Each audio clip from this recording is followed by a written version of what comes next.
Good day, everyone. So today we're going to have a discussions about developing assessments and evaluation strategies. No, so formative and summative assessment are essential components of a comprehensive evaluation strategy, each serving distinct purposes within the learning process. No, formative assessments are conducted throughout the instructional period, offering immediate feedback to both educators and students to enhance understanding and adjust teaching strategies.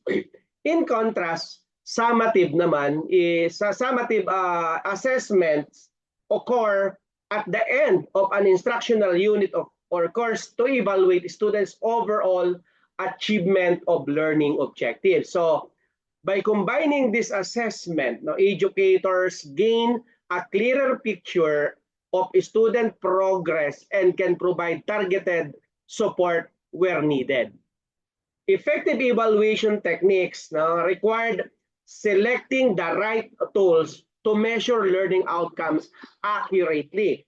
So educator must choose evaluation tools that align with the course objectives and content to ensure assessment reflect true comprehension and skill mastery.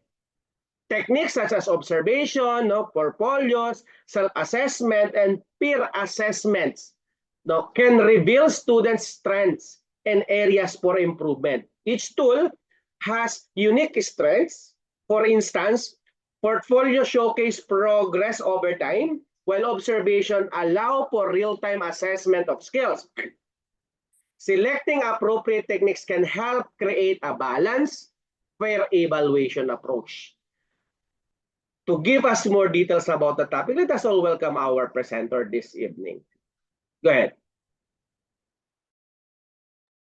Hello, good evening po. Naririnig po ba? Okay. Okay po. Sige po. Okay.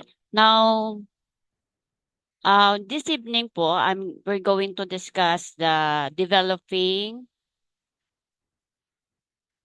assessment and evaluation strategies by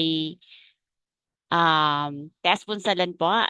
Ako po yon. And then si Ma'am Angeline Mara Tugigil po. Dalawa po kami dito sa topic na to.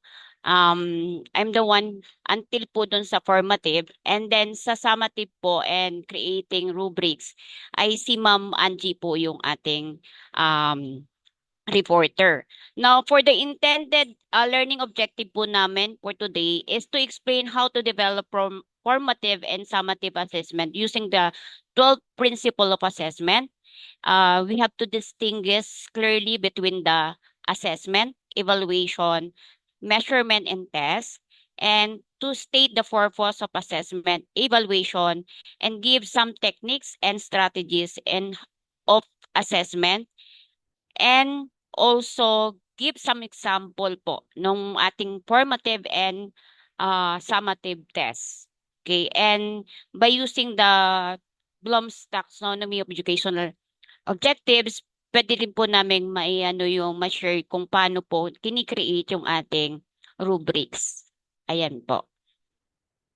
Now, as diniscuss na po as initially ni Doc, ang ating topic, okay, actually, ma-happy ako po dito ngayon to.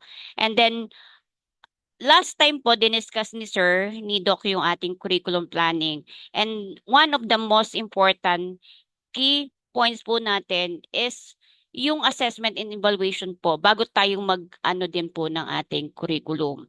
Now, ito po yung ating minsan pinagbabasihan, then because of assessment and evaluation po sa ating mga learners, doon po natin nare-revise yung ating mga curriculum. And then for sa ating po namang classroom, okay, now sometimes nahihirapan tayong gumawa ng ating mga assessment, no? Lalo na yung sa formative. Kung ano po yung ating day-to-day now na nilalagay natin sa ating lesson planning and syllabus natin for the college naman po ang yung pinakang assessment. And one of the main ano po natin is yung assessment po talaga ang pinagbabasihan din natin sa paggagawa natin ng syllabus at saka ng ating lesson plan. Okay? Now, para po sa ating classroom, no? Okay, now, meron tayong siguro minsan napaka swerte na natin kung ang students natin ay below 20 or ano, mas mamaliit po, no? Kasi we have to um kumbaga yung tayo ay an, collaborate sa ating mga students na may iba't ibang klase ng intelligences. Now, ito po yung ating minsan nahihirapan tayong gumawa ng assessment because of this, no? Dahil meron silang iba't ibang klase ng multi-intelligences nating ano, kailangan natin silang bigyan muna ng inventory, no? Isa-survey muna natin kung ano ba yung related doon. Kasi minsan, lalo na pag yung mga subjects, yung mga ang subject natin or yung topic natin is about mathematics, tapos yung bata hindi naman makarelate doon sa topic. Now, ano ba yung possible na gagawin nating assessment, no?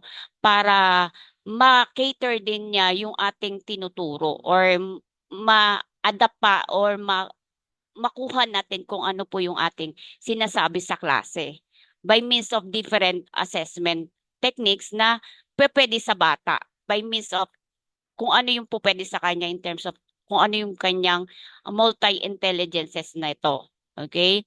Now, hindi naman ito to empower, not to label yung people, no? Pero minsan ito po talaga yung ating tinitingnan. And then as a human person, meron tayong physical, intellectual, emotional, and socio-cultural, spiritual, and political, and economic aspect na kailangan nating i-consider before we develop an assessment for our students.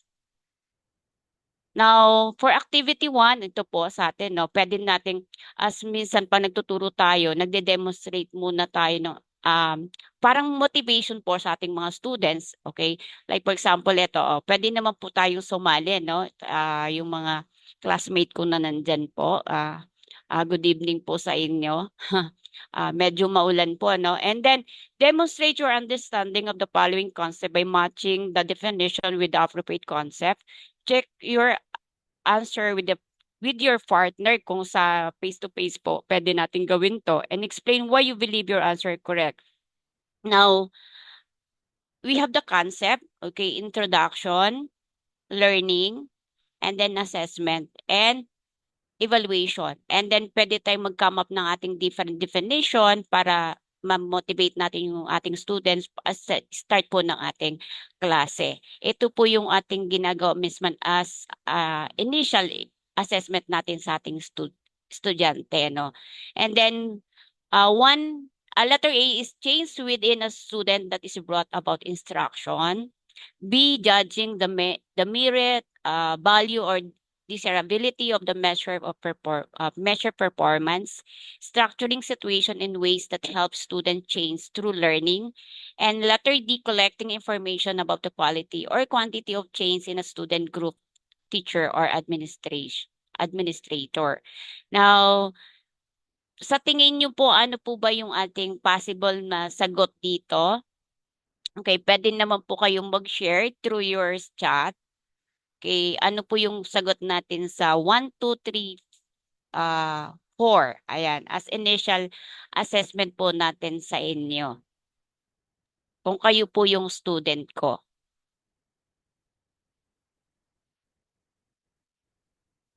Okay? Okay na po ba? Meron na mo bang ano?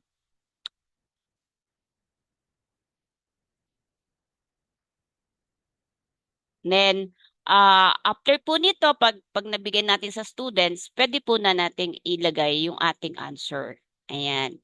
Now, for the answer, for the number 1 po is letter C, structuring the situation in ways that help students change through learning. That is instruction. And then number 2 is learning is letter A, change within the student that is brought about instruction. And assessment is letter D, collecting information about the quality or quantity of change in student groups, teacher, or administrator. And number 4 is letter B, judging the merit, value, or disability of the measure performance po. Ayan. And then, that is, kung bibigyan natin ng initial formative assessment yung ating students. Now, for the definition of assessment po, we have different definition. Ito po yung nag-gather ko, no, from Brockhart 2005. Assessment means obtaining information for a specific purpose, and then the information collected may be quantitative or qualitative depending on how it will be used. And for Allen 2004, it involves the use of empirical data on student learning to refine, program, and improve student learning. And then from Hoba and Fred 2000, it is a process of gathering, discussing information from multiple and diverse sources in order to develop a deep understanding of what students know, understand, and can do with knowledge as a result of their educational experiences. Now, we have also kayo Waldborg 2004, it is a systematic collection of information about student learning using the time, knowledge, expertise, and resources available in order to inform decision about how to improve learning. It is also a systematic basis for making inferences about the learning and development of students, a process of defining, selecting, designing, collecting, analyzing, interpreting, and using information to increase student learning and development by Irwin 1991. And it refers to the processes used to determine an individual mastery of complex abilities generally through observed information by Banta and Associate 2002. Now, to sum up, okay, now as assessment is a process, a system, and a basis of information, and also a process of gathering and organizing quantitative or qualitative data into an interpretable form to have a basis for judgment or decision making of our student learning and development. Okay. And then for the three main steps on how to develop assessment and evaluation strat, now we have to plan. Okay. Now, sa planning po, ito yung possible na pwede nating itanong, okay, na ano ba yung pwede nating sa pagpaplano ng ating assessment. What are the assessment requirements of the training package or accredited course? Now, we have to ask then, what does feedback from the industry identify? What assessment method are most appropriate for your learners? Now, sa planning, we have to be accurately and consistently yung ating, and then we have to observe and then document po and interpret and instruct yung ating pagpa-plan ng ating assessment. And then we have two level of planning now para sa school level and then sa classroom level. Now sa classroom, doon tayo mag-focus, we have the frequent assessment po, yung formative assessment na tinatawag natin. Dapat frequent yun, no? Sa pagka nag-ano tayo ng ating instruction. And then, na dapat naka-align po sa ating curriculum and domain of learning. And then, what are the possible na gagawin natin? We have 4W and 1H. We have what to assess, when to assess, who to assess, and where to assess, and how to assess. Yun po yung dapat nandun sa planning natin. And then we have to design and develop what does its component of assessment tool come together. Now, and then we have to quality check how to review a tool prior to implementation. Now, later po, mayroon po si Ma'am Angie na additional po dito sa three main step of developing assessment and evaluation strat po. Now, we have 6 element of assessment literacy. Now, we have here the classroom assessment. Classroom assessment skill po natin. Now, we have, okay. Now, this assessment skill employ in everyday classroom. You need to able to recognize where the student current knowledge and understanding is, where the student needs to know and how to get there.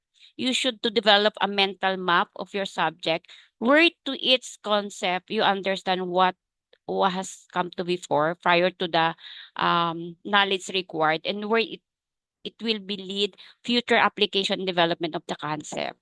Yan po yung tinitingnan natin, no? And then knowledge of misconception and mistake. Now, dito naman, pagka nakapaggawa na tayo ng part of your mental map dun sa subject na tinuturo natin, should be knowledge of the common error, misconception, and mistake the student can make a concept, no? And then interpretation and intervention skill naman po, dito, kailangan nating once na meron tayong mental map of the subject na ating tinuturo, they has established a sequence or concept development. And you have understanding of that strain, you will be able to notice when your student make mistake or hold misconception. Interpret why this has happened and choose an appropriate intervention. Ganun po yung ginagawa natin, no? Now, and then, for the knowledge and exam system naman po, we have to know what is assessed and how to assess and when it to assess, and important part the assessment literacy. Although sometimes yung teaching and learning should be focused on the subject, you should also how to know and understand the formal assessment system that exists po, no? And then we have the exam techniques. Ito naman po yung understanding natin dun sa exam technique na ginagamit natin is crucial in preparing student for exam and qualification. This include the type of questions asked in the examination. Now, minsan po, di ba, pagka sa technique natin sa exam, very, ano tayo na, ano ba yung gagamitin natin doon? Okay, multiple choice ba, mga ganito. Yung mga sample ng ating mga ginagamit sa examination ng mga bata. And then ano ba siya? Traditional ba siya? Pen and paper ba siya? Or portfolio type ba siya? Or performance based po siya? No, yun yung mga different techniques din ng examination na ginagamit natin ngayon. And then we have also the critical understanding of assessment. Kailangan yung teacher with good assessment literacy understand the appropriate uses of different assessment types along with their application benefits and limitation. Now, kung summative or formative approaches ba yan or assessment niya, kailangan nating tingnan, no, kung paano natin iaano sa bata. And then assessment literacy is more than just ensuring students that can pass the exam. It is about developing your professional understanding of the subject through knowledge and skill. Each of the 6 elements can be developed by focusing on their strand by means of to improve po kasi we need to know the knowledge, no, yung sa knowledge. For each element of assessment literacy, you can develop the structure of your subject knowledge and the knowledge of that aspect of the assessment. It includes knowing how learners develop their knowledge of the concept. Ayan. And then sa application naman, kaya ba nilang i-apply na yung inyong sa tinuturo po natin. And then sa critical understanding, applying assessment, successfully rely on the understanding on the benefits and the limitation. And next is we have the purpose of assessment. Ano po ba yung purpose natin? Bakit tayo nagkakaroon ng assessment? The first one is to diagnose student present level of knowledge and skill. Now, minsan po, bago tayo magkaroon ng start ng ating klase, nagkakaroon tayo ng diagnostic test, di ba? May pre-test tayo para malaman natin kung saan level na yung ating mga students, no? Per ano natin, per course or per subject po natin. Now, we have also monitor, okay, yung progress toward learning goals to help form the instructional program.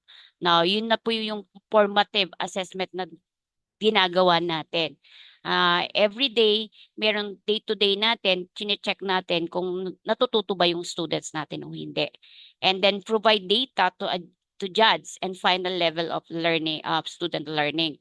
Ito na po yung minsan, nagbibigay tayo ng summative test or at the end of the course, 'di ba? Or the end of the program, ay ano yung judgment nila kung pass or fail po ba. Okay? And then for the assessment for learning po, okay, ito yung if pagka-assessment for learning, that is a formative. Okay, that's formative assessment. It occurs when teacher use inferences about student progress to inform their teaching. No, this is teacher factor. And then for the assessment as learner po, as learning or ALL is of course when students reflect on monitor their progress to inform their future learning goal. Okay, ito naman po yung student factor, no? And then sa summative test na to. And then for sa assessment for learning or AOL, it occurs when teacher use evidence of student learning to make judgment on student achievement against golden standard. Ito po yung teacher learner factor. And that is the mas maganda po siguro ito, no? Kasi tayo'y natututo and the same time yung ating student ay natututo rin po. Okay? And then we have again, for the assessment of learning, that is a formative. Ito po yung nag-include ng 3 assessment done before, during, and instruction natin, diagnostic, before, and then placement natin sa formative. Ayan po, and formative, for example, yung mga quizzes, yung ano yung pinagagawa nyo sa mga students nyo to assess them kung if they learn or not. And then assessment of learning, we have done after instruction. We have the summative assessment. Ito na po yung mga periodic test, unit test, achievement test, okay, prelim examination, and so on and so forth.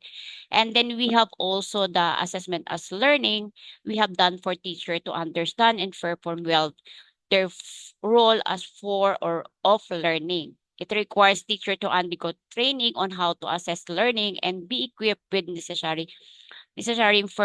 performance competencies. Okay.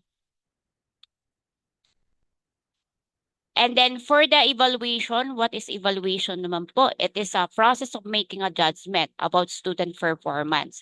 Now, kung ang ating assessment is a process, now ito naman po sa evaluation is a judgment. Okay, for example po, no, pagka yung bata, pagka tinitingnan natin kung anong judgment natin, okay, minsan ito yung qualitative aspect, no? Tinitingnan natin kung pass or fail po siya or very satisfactorily ba yung kanyang grade or ganun po, no, pag evaluation na. And then pag measurement, provide the data for making the judgment. Ano naman po yung measurement? Now, let's say sa test, makikita natin yung score nila. That is a measure. Kasi pag measurement is about quantify siya or mayroong numbers. Ayan po. And then, evaluation is a 4-step process. Preparation, decide what to collect, gather permanent data regarding desired outcomes, and making judgment, compare data against selected criteria, and then make reasonable judgment concerning student performance. Ayan po, yung pag-evaluate natin sa kanila.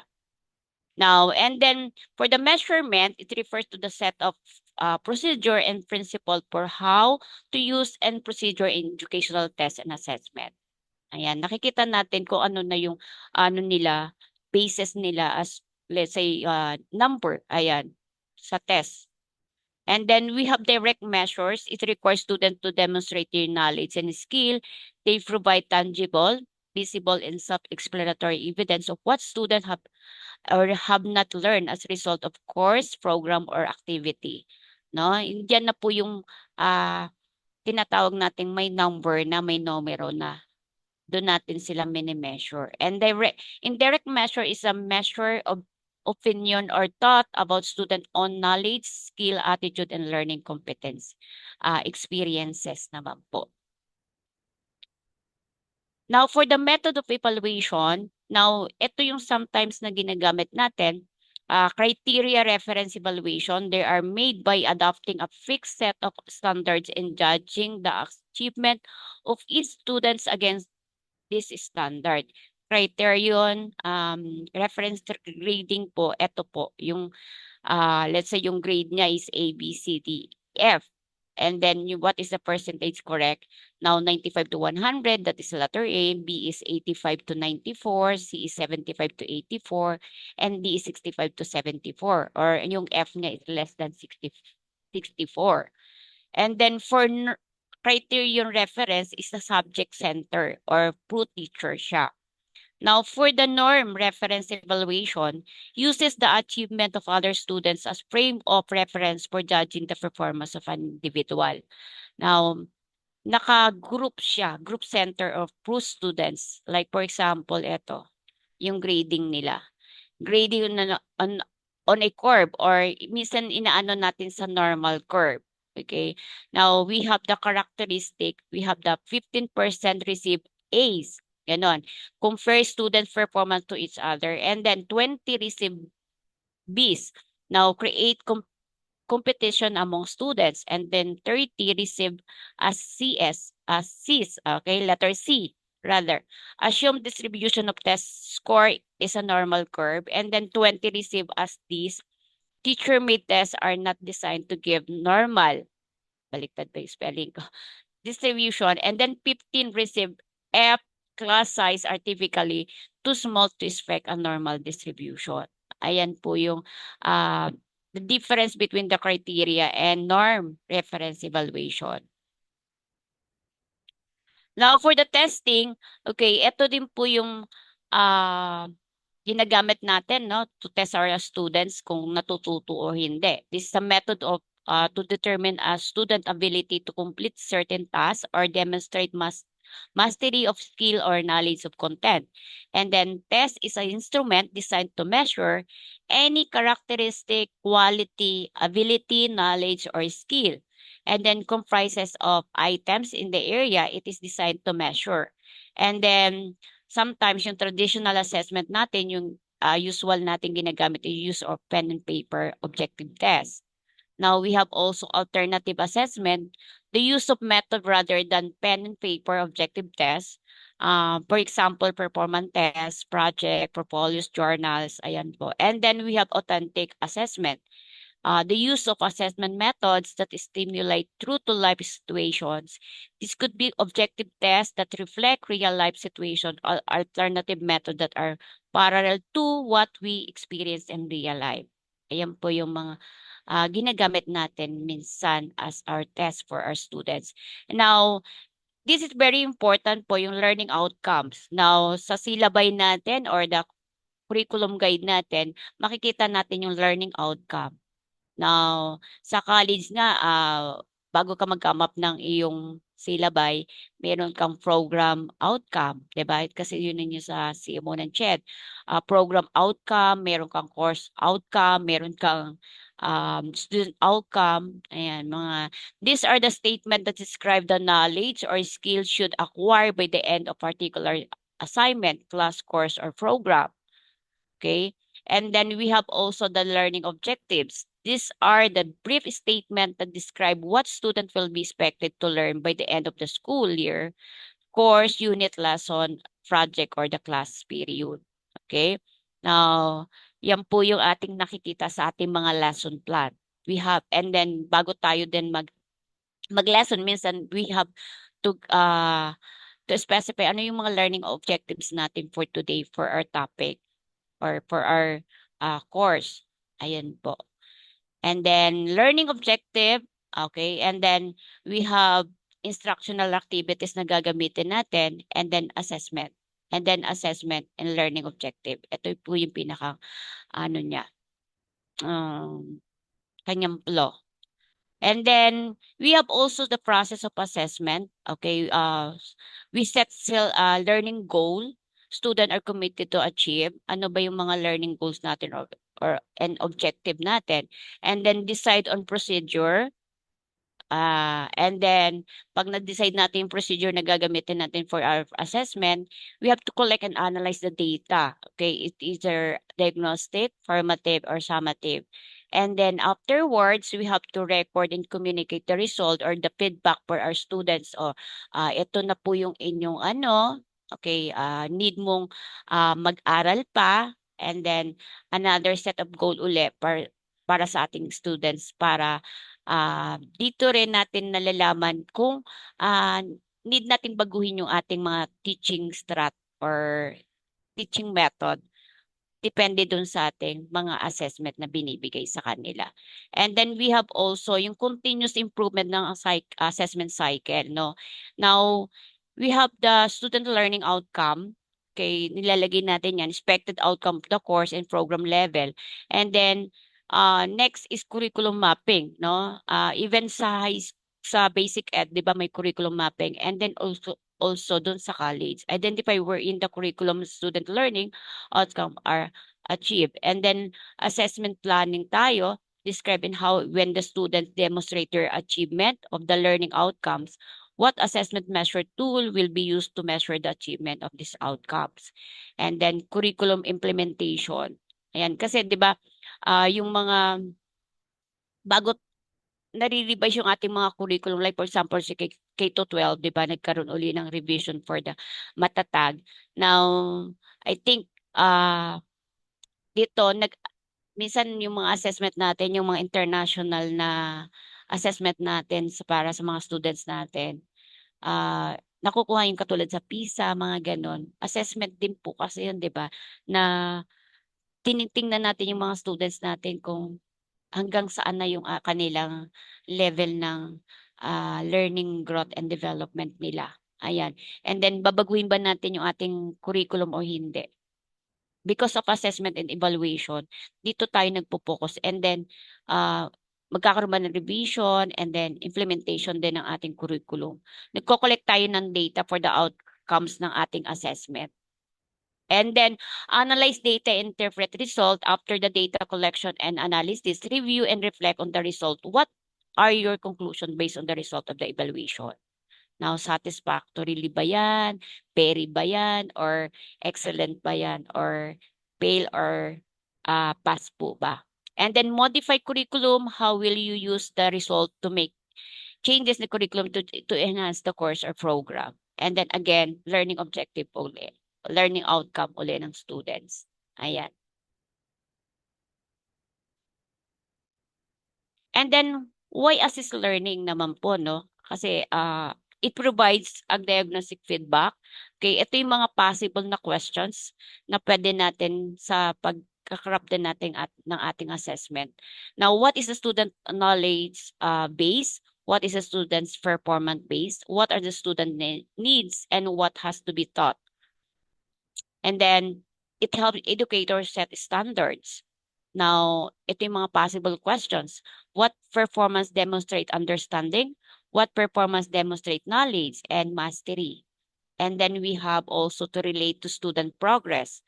Now, what has the student learned? Can the student talk about the new knowledge? Can the student demonstrate and use the new skill in other subjects?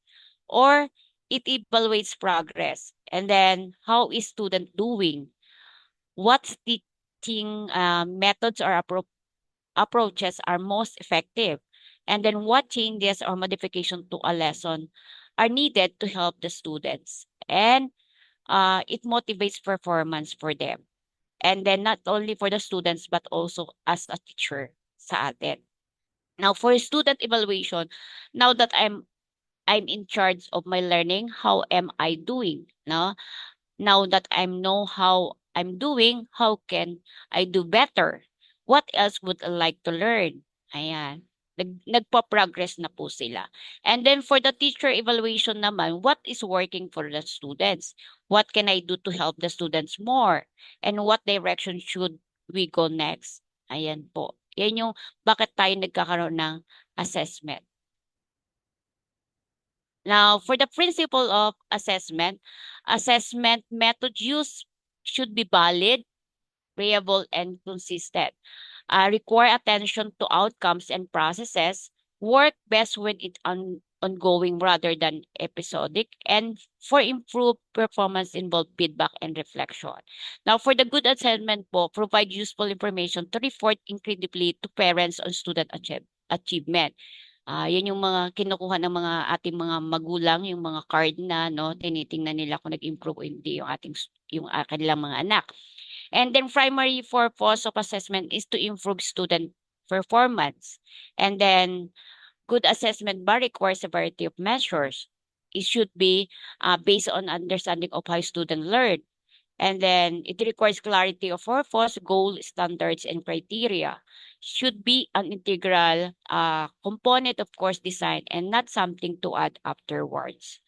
Ayan po. And then we have the 12 principle of assessment that pwede natin gamitin para maging good assessment po ang ating magawa. Now, we have the clear and appropriate learning targets. Ito po yung diniscuss initially ni Doc kanina.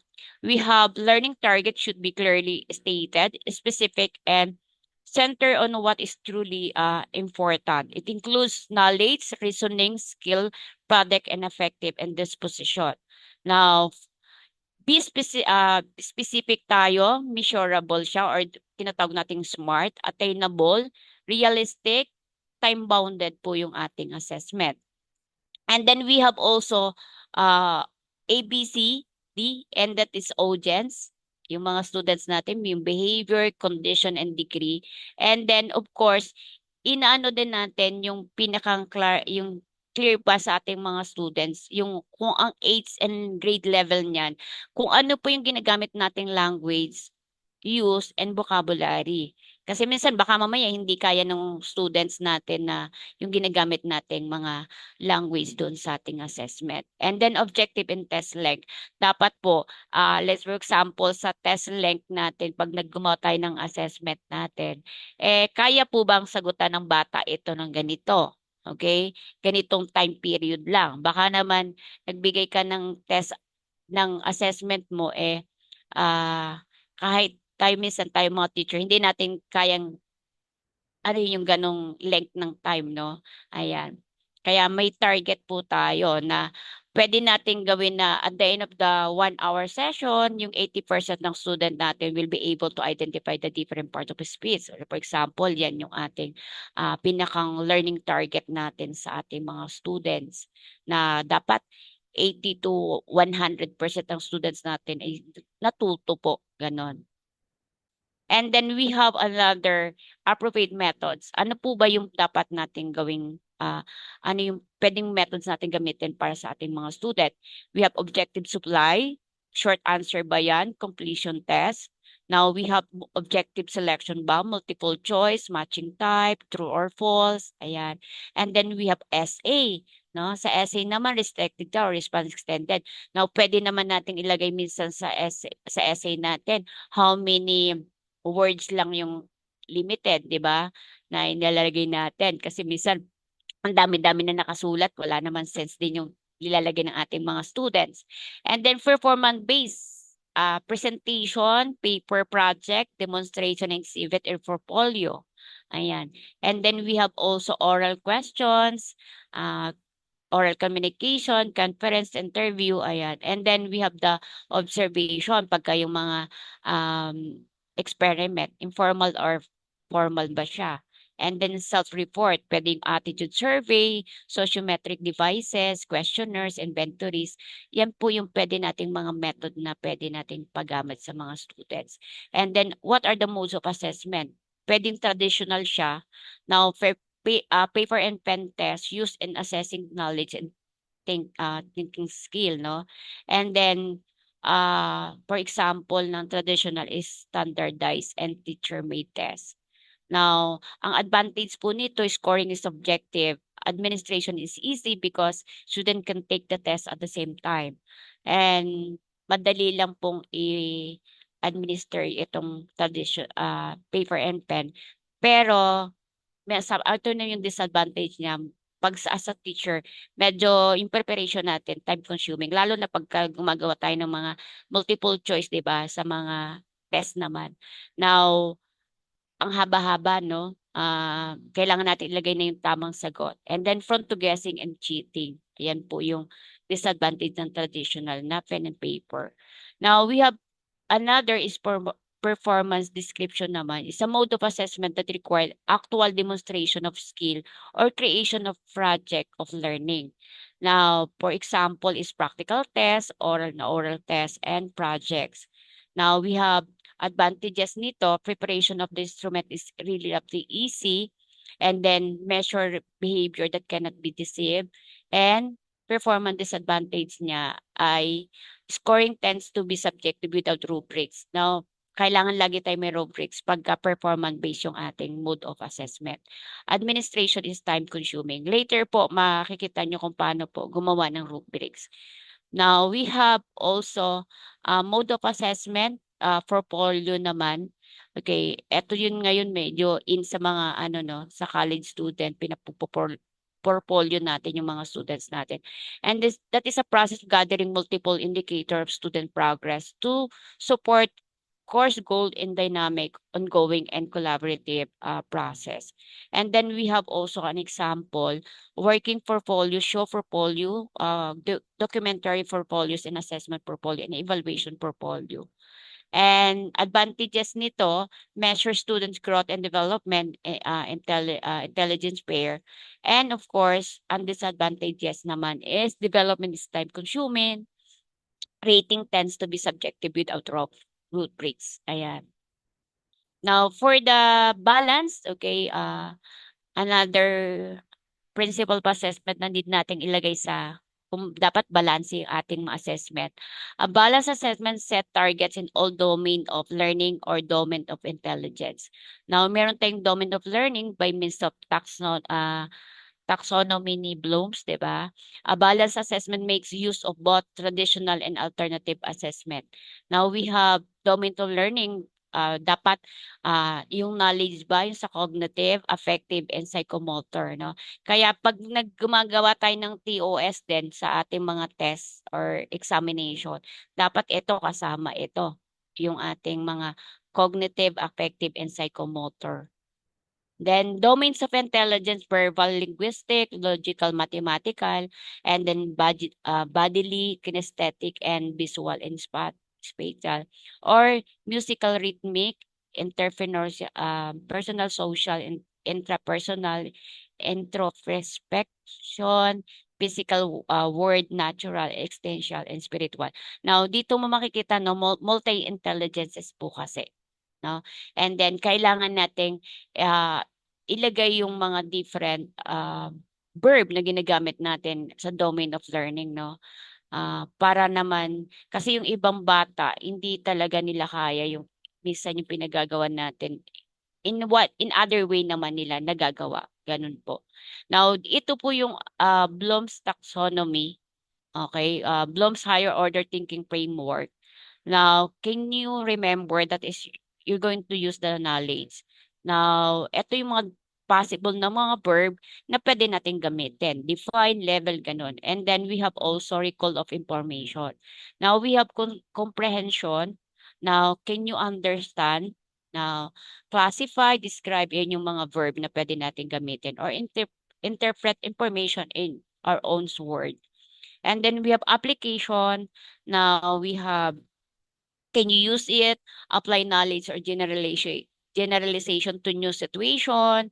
Now, and then analysis, can you see the parts of the makeup as a whole? And then we have also breakdown knowledge show relationship among parts. Yung synthesis naman is can you put them together to bring out this new meaning? Ayan. Ito yung mga different mga verb na pwede nating ilagay. Ayan, sa ating assessment. And bring together parts of knowledge to form a whole. Ayan. And that is evaluation. Can you judge? Okay? Ayan po yung mga possible Bloom's higher order thinking framework. Now, dapat, pag gumagawa tayo ng assessment, balanse po. Kasi kaya nga, minsan sa TOS natin, nilalagay natin kung how many hours yung ating pagtuturo dun sa topic na yon. And then, i-check natin kung ano ba yung pwede nating ilagay in terms of knowledge lang, comprehension sa test. Doon, nilalagay natin. Now, dapat balance. Hindi naman puro evaluation yung ilalagay mo. Medyo kawawa naman yung mga students. Kailangan balance lagi in terms of high orders thinking skill yung gagamitin po natin. Now, and then we have validity. Now, sa validity po, dapat, uh, ayan, valid yung ating ginagawang exam or test natin sa mga pagka meron tayong mga summative test, no? Now, we have in terms of validity. Now, the degree to which the assessment instrument measured what is intends to measure, usefulness of the instrument for a given purpose. Now, we have also ang validity ay, ito yung mga ways establishing validity. Now, face validity done by examining the physical appearance of the instrument. Okay? And then we have the content validity done through a careful and critical examination of the objective of assessment so that it reflects the curricular objectives. And then we have also yung criterion related validity established statistically such that a set of score revealed by the measuring instrument is correlated with the score obtained in another external predictor or measure. And then we have also yung concurrent validity, describe the present status of the individual by correlating the set of score obtained by two measures given concurrently. And we have also yung predictive validity. Describe the future performance of an individual by correlating the set of score obtained by two measures given as longer time interval. Kailangan meron tayong, yung mga exam natin ay valid, no? Kaya nga, minsan mga research paper, dapat valid yung inyong mga questionnaires. Ayan po. And then, reliability. Okay? Dapat, refers to kung consistent siya, no? Consistency of score obtained by the same person when retested using the same instrument is parallel or when compared with other students who took the same test. Ayan. Ano yung method? Retest. Okay? Para magkaroon ng reliability yung ating assessment. Measure stability. Give at least twice to the same group with any time interval between tests from several minutes to several years. And then we have also split half. Measure of internal consistency. Give a test once, score equivalent halves of the test. For example, add an even number items. Ayan po.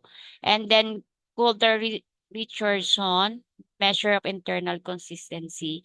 Give the test once, they correlate the proportion and percentage of the student passing and not passing a given time.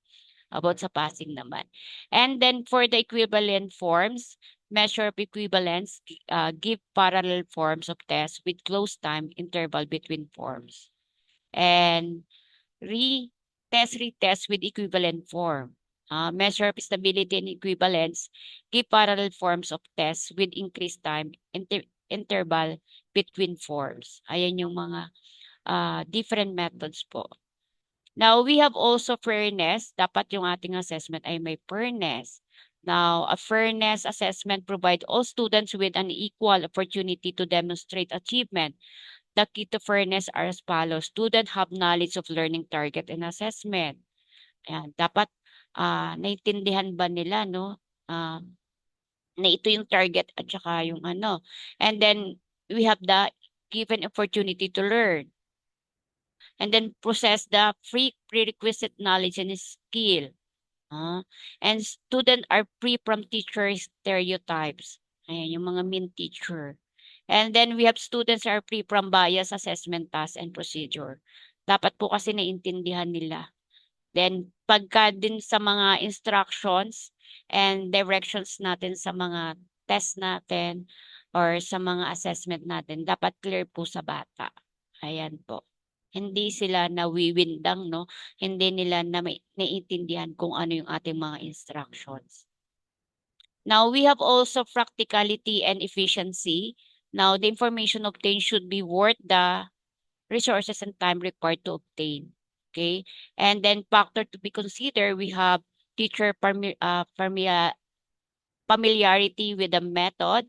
Ayan. Time required, complexity of the administration, ease of scoring, and ease of interpretation. Now, dapat familiar talaga tayo dun sa method na ginamit natin. Hindi tayo nanghuhula. Ayan po. And be efficient din tayo dun sa mga time constraint natin.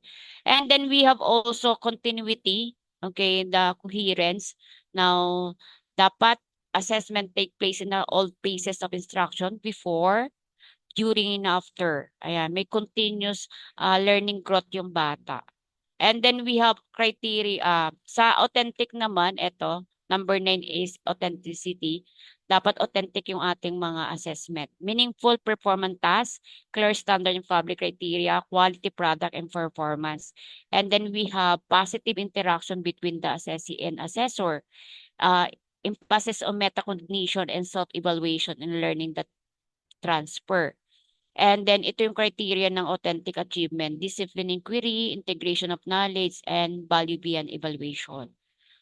Ayan po. And then we have also number 10, we have to communicate, no? Communication is the key, no? Lalo na dun sa mga feedback ng ating mga assessment for our students. Assessment target and standards should be communicated. Assessment result should be communicated to its important users. Result should be communicated to student through direct interaction or regular and going feedback on their progress. Ayan po.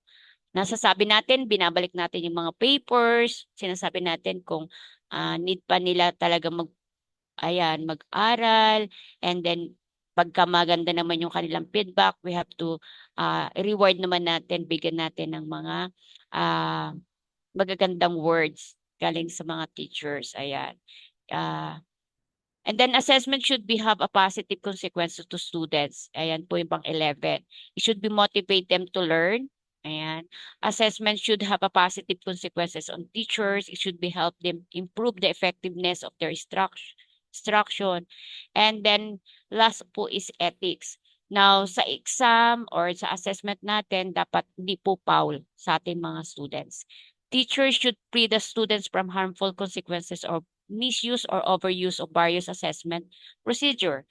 For example, embarrassing students, violating student right to confidentiality. And then teachers should be guided by law and policies that affect their classroom assessment. Administrator and teacher should understand that it's inappropriate to use standardized student achievement to measure this teaching effectiveness daw po. Ayan, kailangan nating may ethical consideration yung ating mga assessment. Okay, and we have also the effectiveness of assessment depends on the use of minimal resources to achieve the goal of the assessment, maintain effective working relationship among assessor, assessees, and other stakeholder, and then increase the motivation of involved parties to participate in future assessment.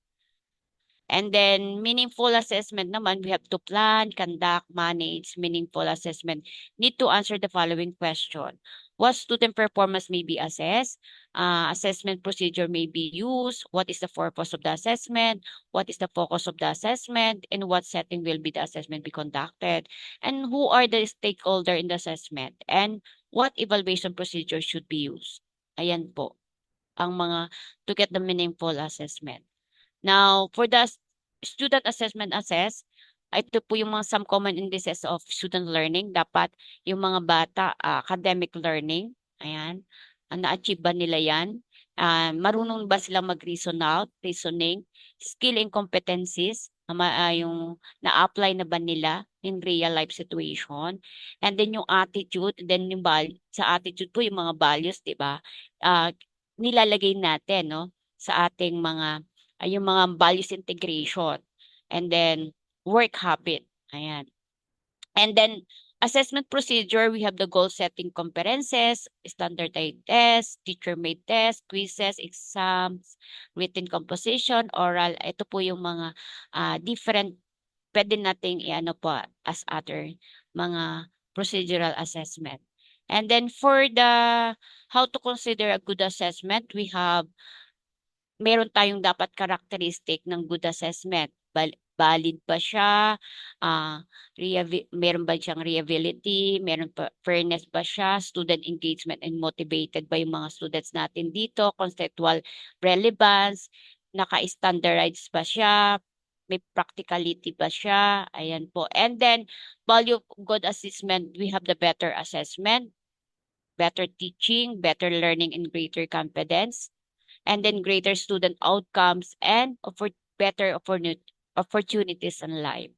Now, assessment of student performance, we have the purpose. Ito po yung diagnostic, formative, and summative. Now, ang focus po natin sa diagnostic, process of learning. Now, minsan hindi po natin yan, artificial classroom siya, hindi natin nire-record yan. Kasi yun yung ating tinitest, tinitingnan natin yung mga students natin beforehand kung nasaan yung level ng kanilang um, learning. And then we have ito yung stake na very low, and then student and parent. And then sa stakeholder naman po yun. And then sa formative, the process of instruction, authentic siya, real world. Now, during sa ating instruction na yan, and then the process of our teaching, the whole process siya. Pwedeng yung for the one unit test, di ba, or unit quarterly natin, we have sa basic ed, we have 10 weeks, and then sa college, we have 6 weeks. Ayan po. Dapat na natin yung process ng instruction within the formative natin. And then, very high po yung stake nga ng assessment. And then, ito ay teachers factors. Yan. And then, sa summatives, outcomes of learning, outcomes of instruction. Now, administrator, policymaker, colleges, employers, at yan po yung ginagamitan ng mga summative assessment po din. And then we have also, for the formative assessment, okay, ito po it refers to variety of assessment tools or pursuing the same education-driven goal and seek ultimately to improve classroom result, no? Conducted periodically throughout the instructional unit or semester or year to monitor progress and provide feedback concerning progress toward learning goal and integral part of ongoing learning process for 2 reasons. We have to provide students with feedback concerning the progress they are making toward achieving their learning goal. Now, kailangan natin ng feedback para sa mga students kung ano yung nakukuha nilang outcome doon sa pinakang natin, tinuturo natin everyday sa kanila. No? And then provide teacher with feedback concerning with progress and providing effective instruction. Tayo din as a teacher, doon natin na-evaluate din yung ating sarili.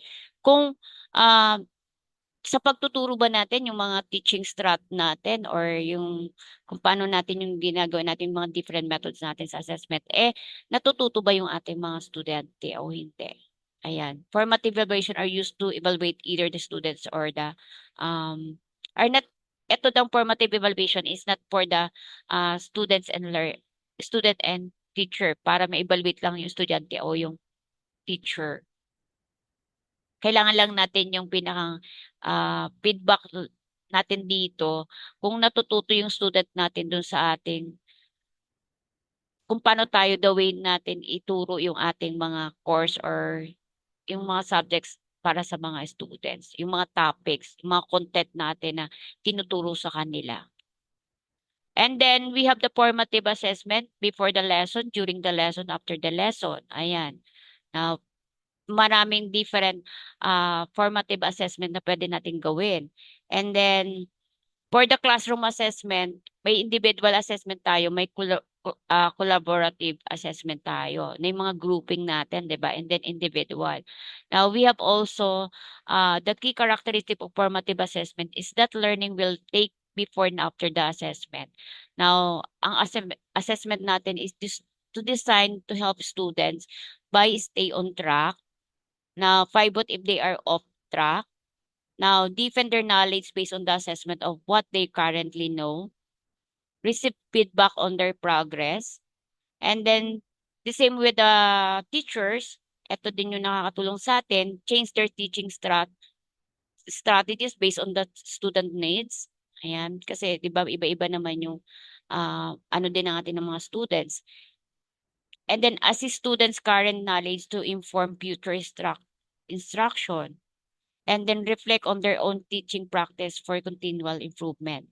No? Diyan din natin nalalaman na ay itong ating strat ngayon or yung method natin ngayon hindi pala po pwede.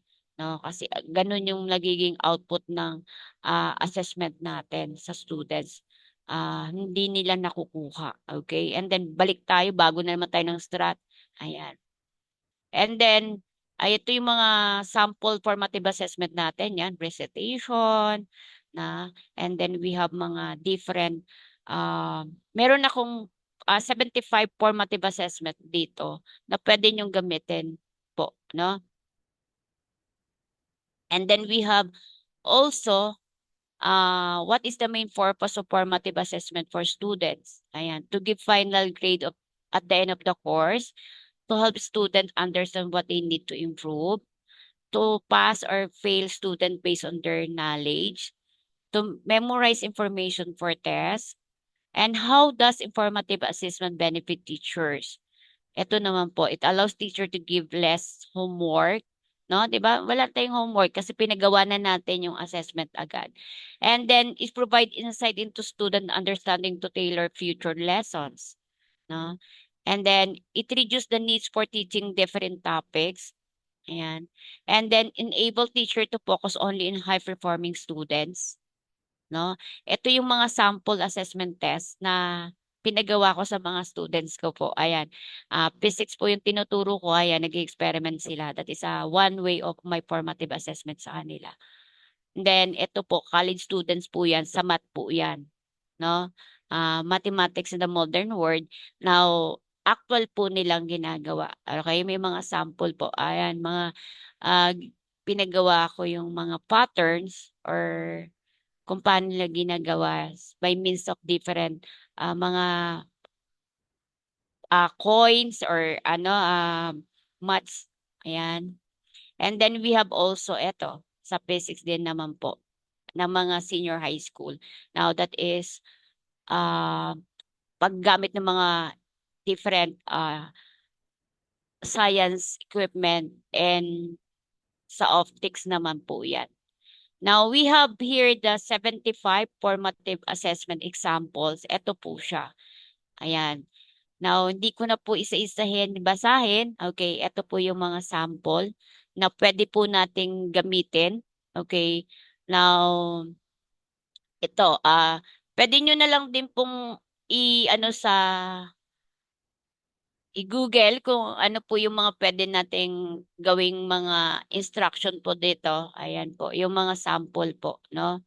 Now, siguro naman po sa atin yung iba ay nagagawa na po ito katulad ng mga concept mapping, 1 minute check-in, ayan, 3 things, tapos yung mga 5 whys, no? Yung, and then we have homework task, ayan, identify misconception, ayan, mga marami po. And then we have also ito, ayan. Now, student becomes teacher, di ba? Ginagawa natin silang reporter, ayan, subject, ayan. Ito po yung mga iba pong formative assessment na binibigay po. Ayan. And then, ito yung sample po, no? Pwede nating gawin sa ating students. Now, like for example, nagtuturo ka ng math. Okay, one of my subject is mathematics po. Kaya sometimes yung mga students ko, binibigay ko yung final answer and then yung process na lang po ang kanyang gagawin. Ayan po. And then we have also, eto, exit tweet. Okay, pwede kayong mag-summarize ng today's lesson and 280 characteristic or viewer. Ayan. And then we have also role playing. Ayan po, para po sa atin, sa mga classmate ko. Ayan, pwede nyo pong, eto, emoji self-assessment. Circle the emoji that best describe how you feel about what you learned today and explain why. Ayan.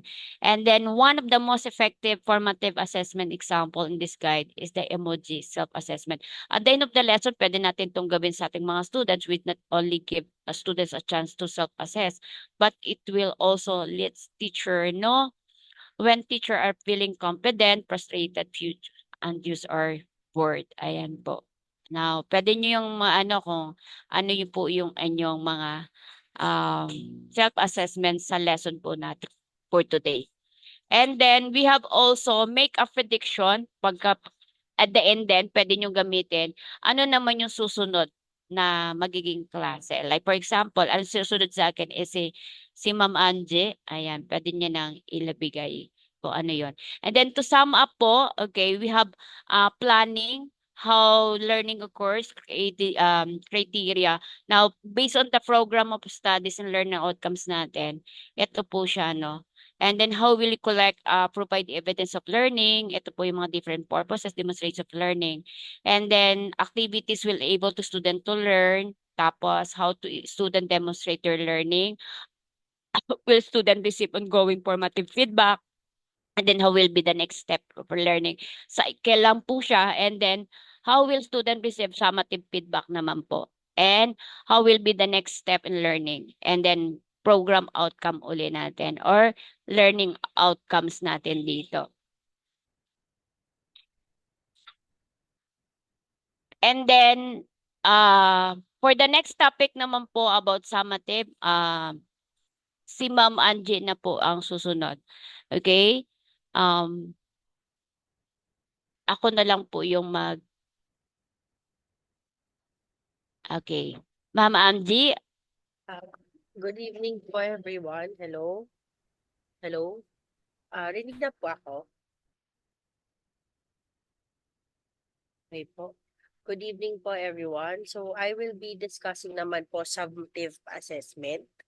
Hello? Yes, ma'am, go ahead. Okay po. Good evening po, Doc. Okay, so summative assessment po. So these are used po to assess, no, to evaluate the learnings or the learning or in the knowledge no po of the student. Kung ano na po ba yung natutunan ng student. So in conducting summative assessments po, we learn the process of learning, the process of instruction, the outcomes of learning, the outcomes of instruction po. So, like Ma'am Tess po, no, na ano na din po, nahapyawan na din po ni Ma'am Tess na and ni Doc po kanina that summative assessments po are conducted at the end of of an instructional unit. So sa college po, 'di ba, meron tayong preliminary exam, midterm exam and final exam. So, ito po yung summative assessment example. So, pre-assessment. Tinatanong po dito, what do you know? So, examples of this is screening, pre-test, diagnostic test, inventories, observation, concept maps, yun po. Then, sa formative naman po, what are we learning? So yung checking po for understanding. So ano po ba yung, paano natin to chine-check? So yung quizzes, observations, anecdotal notes, portfolios, and then for summative po, what have you learned? What have the student learned from the lessons? So nakikita po natin to through evaluations, projects, exams or tests, demonstration, yung mga tasks po na pinapagawa natin sa kanila, mga portfolio reviews, and yung mga compositions po. So, summative assessment is used to measure the different ways learners use and apply knowledge, their understanding, and their skills. So there are three components for this type of assessment. So the first one po is written work. So yung 3 types po would be written work, performance tasks, and quarterly assessment. So for the first one is the written work. So this ensures that the learners can express their skills and ideas in written form through essays or written reports and other written outputs. So usually po dito natin nakikita kung kung nako-comprehend po ba ng mga students natin yung mga tinuturo sa kanila. Sa performance task naman po, this component allows learners to show what they know and what they can do in diverse ways through group presentations, oral work, oral work, and research projects. So dito naman po, nakikita natin yung creativity din po, no? Kung paano po na-express ng students yung mga learnings nila. And then we have the quarterly assessment. So this component measures student learning at the end of the quarter through objective tests, performance-based, and performance-based assessments, or both. Yung sa written and practical exams naman po.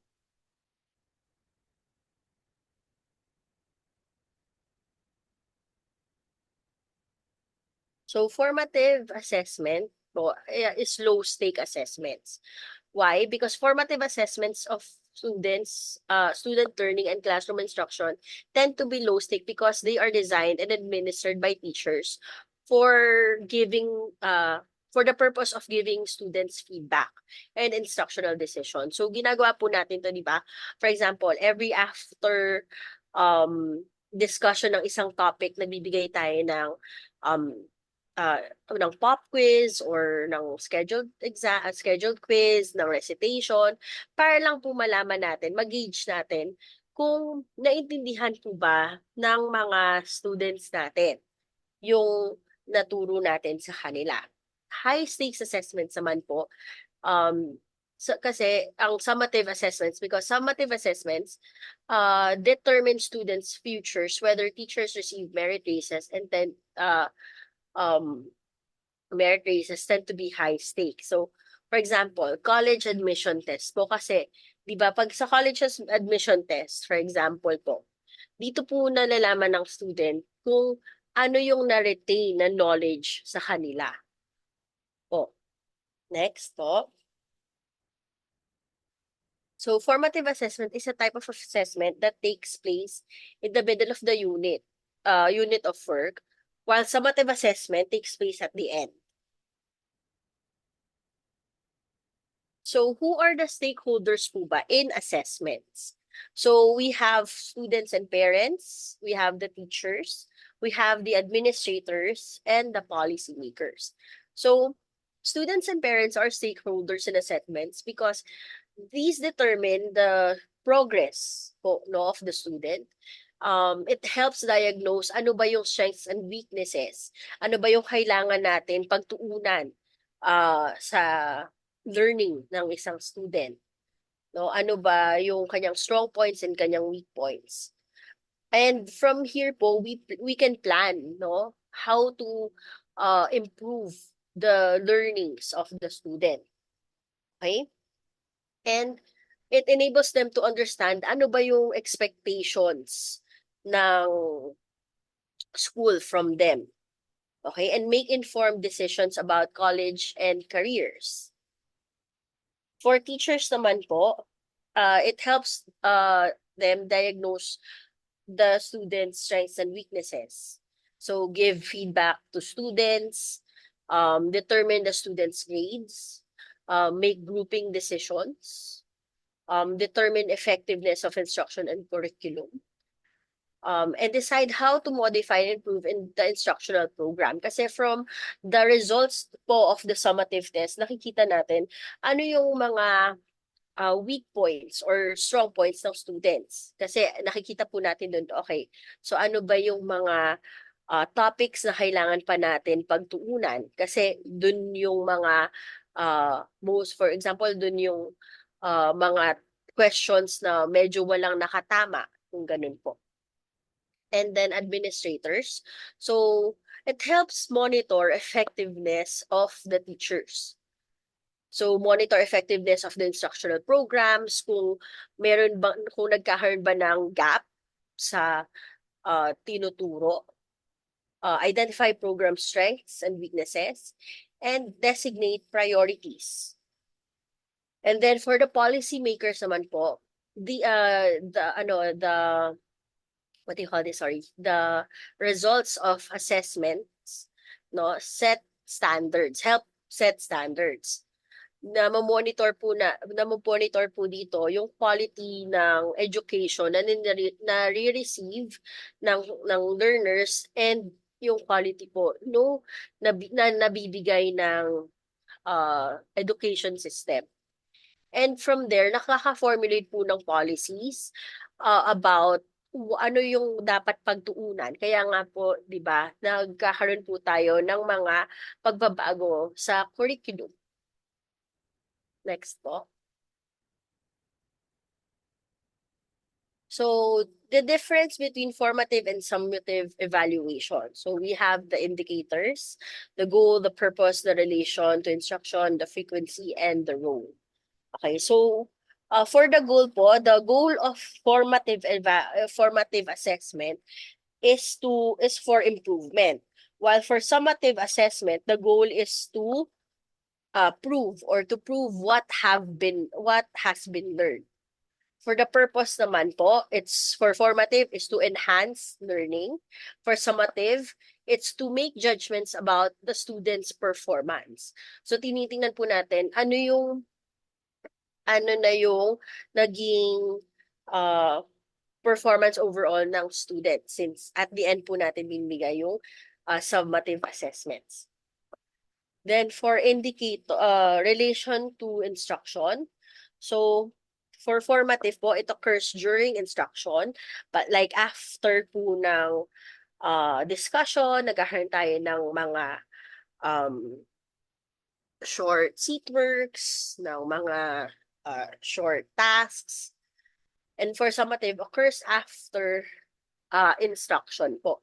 So after matapos na ng instructions ng lahat na po ng mga discussions, tsaka po siya ginagawa. And then frequency occurs on a continuous basis for formative, daily or every after matapos yung lesson. Kasi nga po, ginigauge po natin kung nakakasunod ba yung mga students. And then for summative, occurs at a particular point in time to determine what students know or kung ano ba yung na-retain na learnings from the student to the student. For the role naman po, the role of formative is to improve learnings, allow teachers to make decisions and monitor their instructions based on students' performance.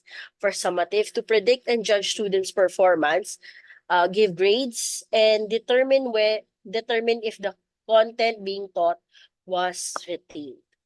So yun po from the results of the summative assessments, nakikita po natin dun ano ba yung na-retain na learnings sa mga students po natin.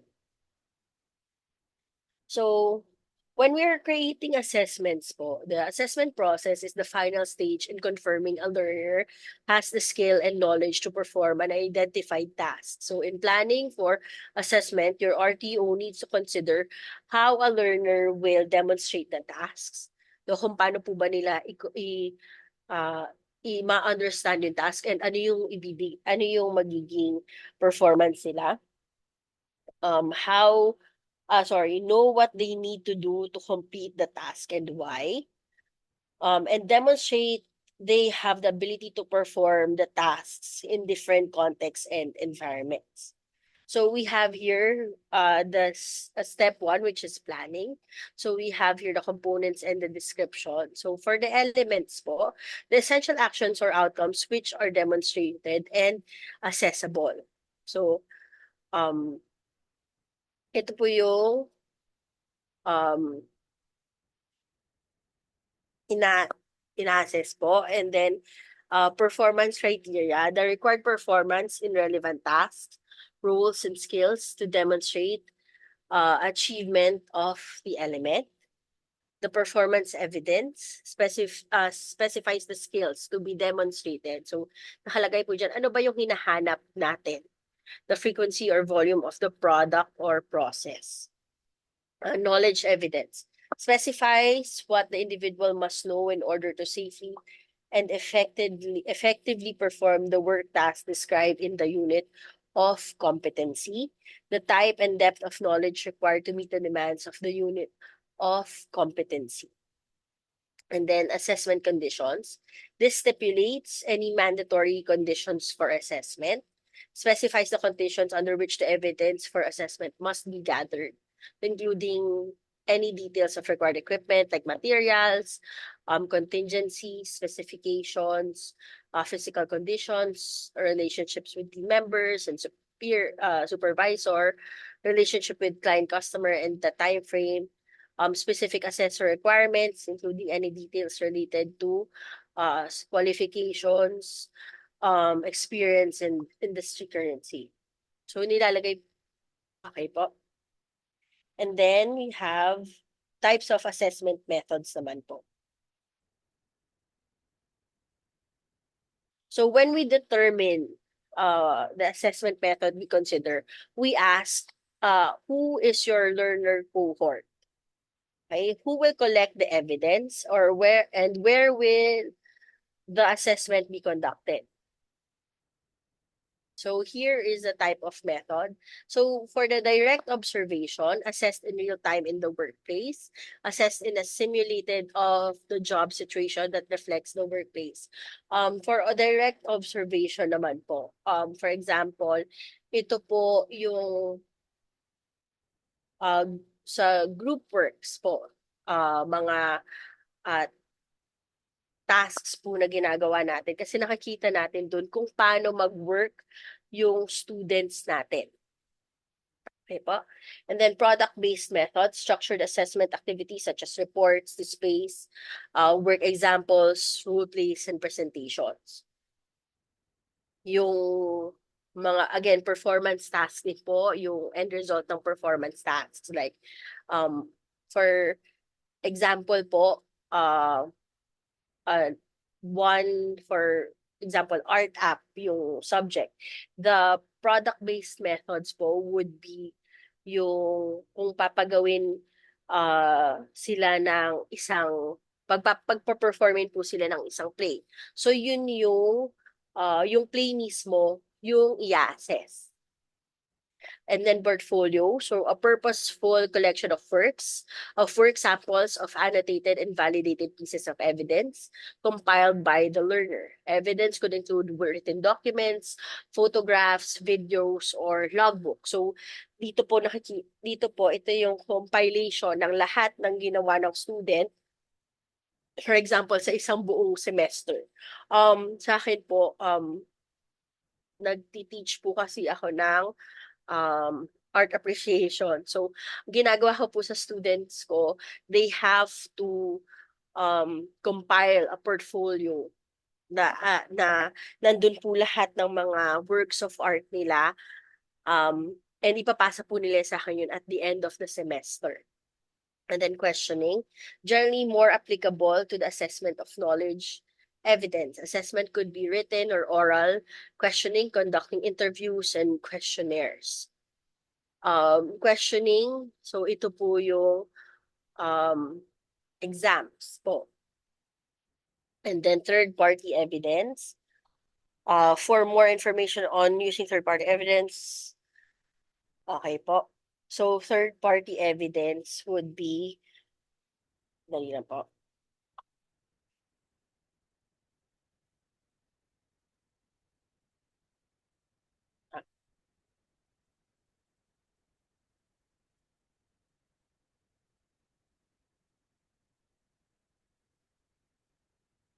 Okay po. So, step 2, designing and development.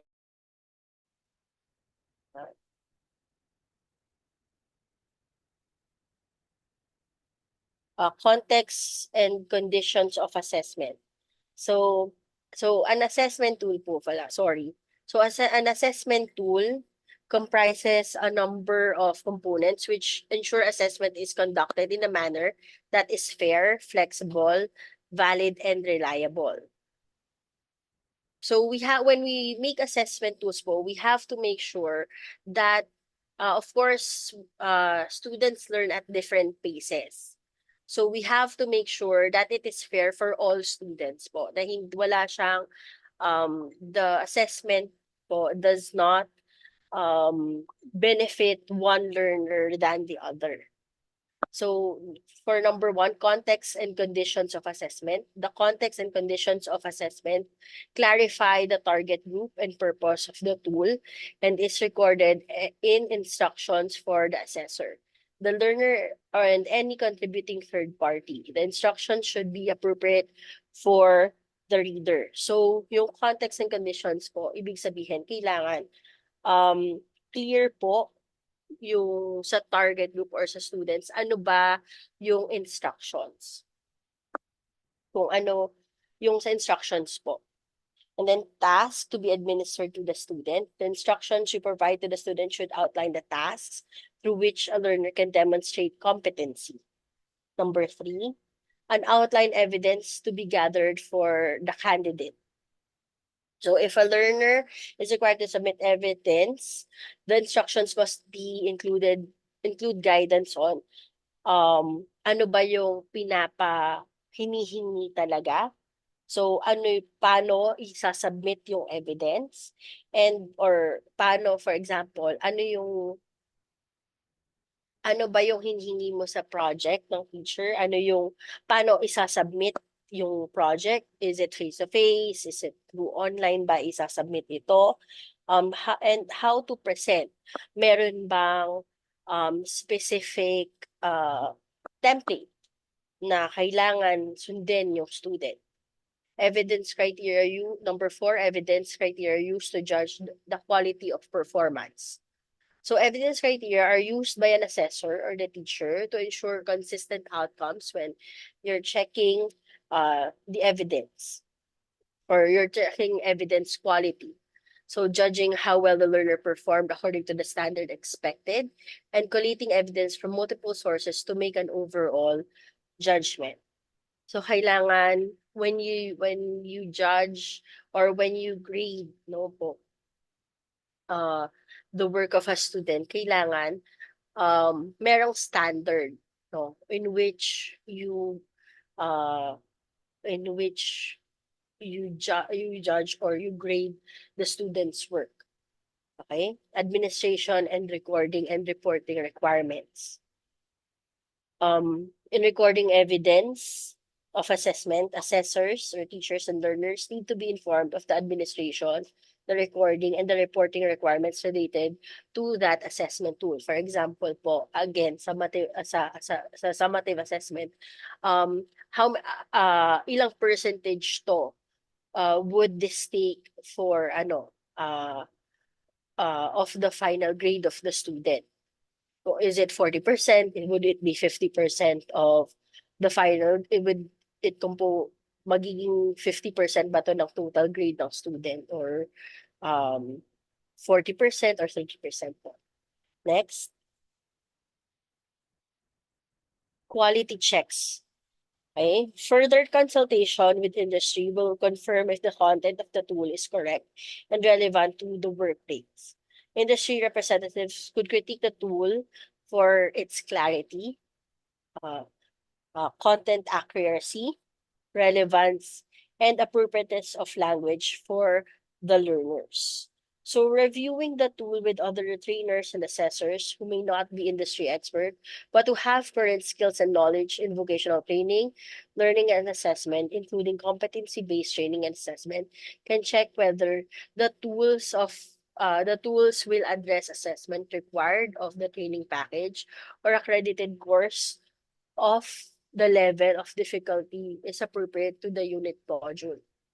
So the tool will enable effective collection of evidence. If the tool will enable effective collection of evidence, and if the teacher have provided clear instructions which can be easily understood by the learner, the third party, and assessor. So trialing the tool before it is used by learners, test the effectiveness of the tool without affecting a learner. So when trialing a tool, select a group of individuals who have similar characteristics to and levels of ability. So the target learner group. So the findings of the trial will help predict whether the tool would be cost effective to implement, be engaging to the learner, and would it produce valid and reliable evidence. So when we make assessment tools, we need to make sure that it is clear for the students. It is accurate, and relevant po dun sa and relevant and appropriate po ba yung mga, for example, questions na nandun sa test po ba na ginawa natin is naturo natin. So, when we're developing an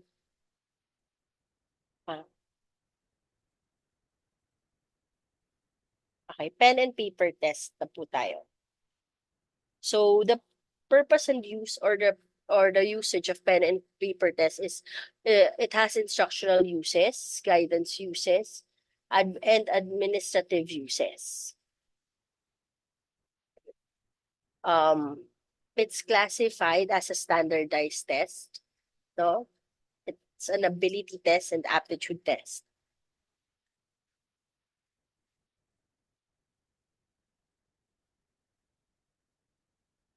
A teacher-made test. So, pen and paper tests are, some are teacher-made tests po, no? So, we have here the objective type, which gathers limited response or free response supply. And then we have teacher-made tests, yung essay type, restricted or extended. So, and then limited response, which are multiple choice, true or false, alternative response, and matching type. So, and then free response, supply test, short answer, completion test. So for the purpose and usage po, no?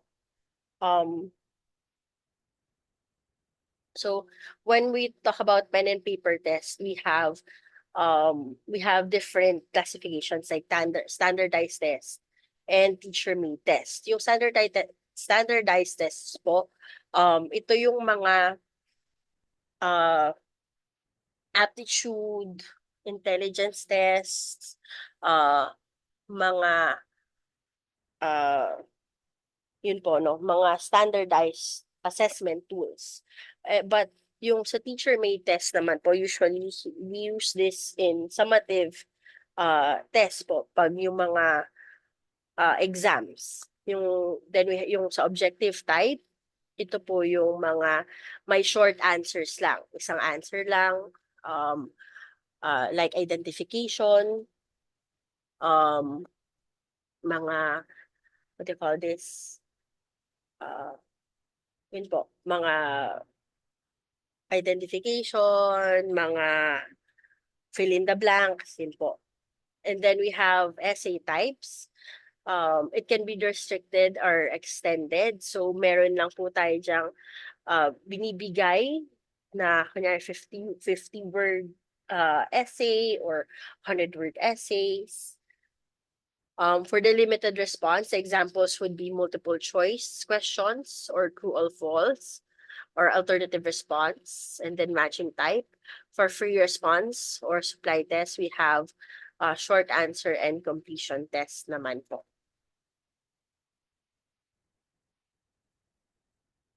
Sandali lang po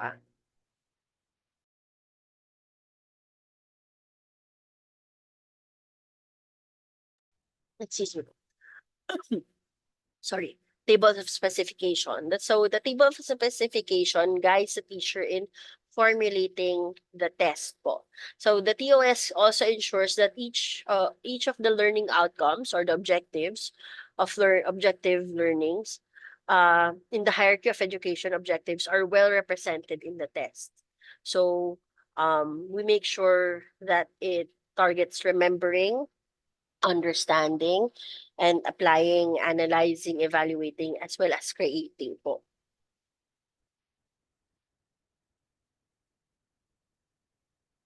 So we have performance-based and portfolio assessments naman po. So we have two types, which is the demonstration type or the creation types. When we talk about demonstration types, these are performances, and then creation type, usually these are through portfolios or reports. So for the criteria, we have generalizability, authenticity, multiple FOSSI, teachability, feasibility, scoreability, and fairness. So the different methods that we have are written open-ended, behavior-based, interview-based, product-based, and portfolio-based. So the portfolio assessment principle is we have the content principle, the learning principle, and the equity principle. So how do we assess a performance? So first, we identify the competency. Ano po ba yung hinahanap natin? No, when we give a task to the students for a performance, ano po ba yung hinahanap natin? Then we have to describe the task to be performed. We have to explain, no? Ano ba yung specific na hinahanap na kailangan nilang mapakita dun sa performance nila. And of course, we have to develop a scoring rubric kasi nandun po yung competencies na hinahanap natin. Okay? The steps that we have is to set goals, and then of course we collect the evidence, select and organize these evidences, then reflect. We reflect or we evaluate, we validate, no, the evidences that were submitted, and then we evaluate using the rubrics, and then confer. So for the attitudinal scales, we have the rating scale, the Likert scale, the checklist, and the moral dilemma. Next po. So, creating rubrics. So the first domain is the cognitive or knowledge. First, we have remembering, which is the ability to recall of previously learned information, knowledge from long term, and then understanding. So from remembering, we now have understanding, which is the ability to construct meaning from the instructional messages, how they comprehend, no? How do they comprehend it, right? Including oral, written, and graphic communication, comprehending the meaning, understanding, and translation and interpretation of instruction, and state a problem in one's own word. So for outcome verbs, for remembering, we use define, describe, label, match, list, name, outline, recall, recognize, reproduce, select, or state. So an example of a learning outcome statement for remembering would be describe the inner relations between attitude, behavior, and other factors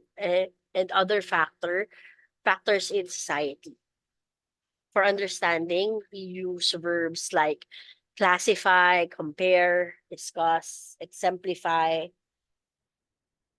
explain, identify, illustrate, infer, interpret, predict, report, review, summarize, and translate. For the example of the learning outcome statement, we have explained in one's own words the stages in the life cycle of a butterfly. Distinguish the different geometric figures. So, yun po. Next, we have applying and analyzing. So, dito nakikita na natin na more na hindi lang nila na-understand, but we can see how they apply. Nawala po. How they apply the things that they've learned. No, carry out use procedure in a given situation, using what was learned in the classroom into similar new situations. So the outcome verbs are apply, change, choose, demonstrate, execute, implement, prepare, solve, and use. The learning outcome statements example would be use a mathematical formula to solve an algebra problem, or prepare daily menus for 1 week of a family of 6. So nakikita po natin dyan kung paano na nila i-apply yung mga natutunan nila. Then we have analyzing. Break material into constituent parts and determine how parts relate to one another and to an overall structure or purpose. Separating materials or concept into component parts to understand the whole. So it's more than just applying, but it's a deeper level of understanding. So they are analyzing what was instructed, ano yung mga natutunan nila. So we analyze the verbs. Outcome verbs are analyze, attribute, debate, differentiate, distinguish, examine, organize, research, contrast, diagram, illustrate, outline, and select. For the examples, differentiate the inner relations between attitude, behavior, and other factors in society. Then we have evaluating and creating. For evaluating students, if we judge if students are able to judge the value of an idea, object, or material, and make judgments based on criteria and standards. Appraise, check, critique, and judge yung verbs po na ginamit. So with evaluating, we are now looking at how the students evaluate what they've learned. Defend a research proposal, select the most effective solution, and critique a class demonstration. Yun po yung examples. And for creating, building a structure or pattern, putting parts together, put elements together to form coherent or functional whole, reorganize elements into new patterns or structure. So we're talking about how they are not just applying po, no, but creating something new from what they learned, or creating new ideas, no, or creating based on their own understanding of the ideas that they were taught. So outcome verbs are categorize, combine, compile, compose, devise, design, plan, organize, revise, rearrange, generate, modify, construct, create, develop, formulate, invent, make, produce, and propose. So the example would be compile personal records and documents into a portfolio, and write, or another example is write a syllabus for a school project. From there po makikita natin na kung paano nila kung paano sila magcreate ng isang bagay based on dun sa mga bagay na natutunan na po nila.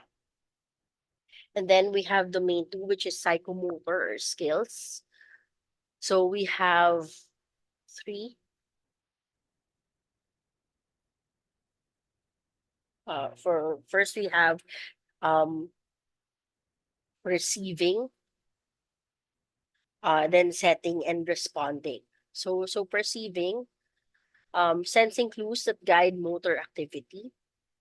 The outcome verbs are detect, differentiate, distinguish, identify, observe, recognize, relate, describe the perception, describe the sensation, listen, hear, see, smell, taste. The example statements would be detect non-verbal communication cues, watch a more experienced person, or observe and read directions. So when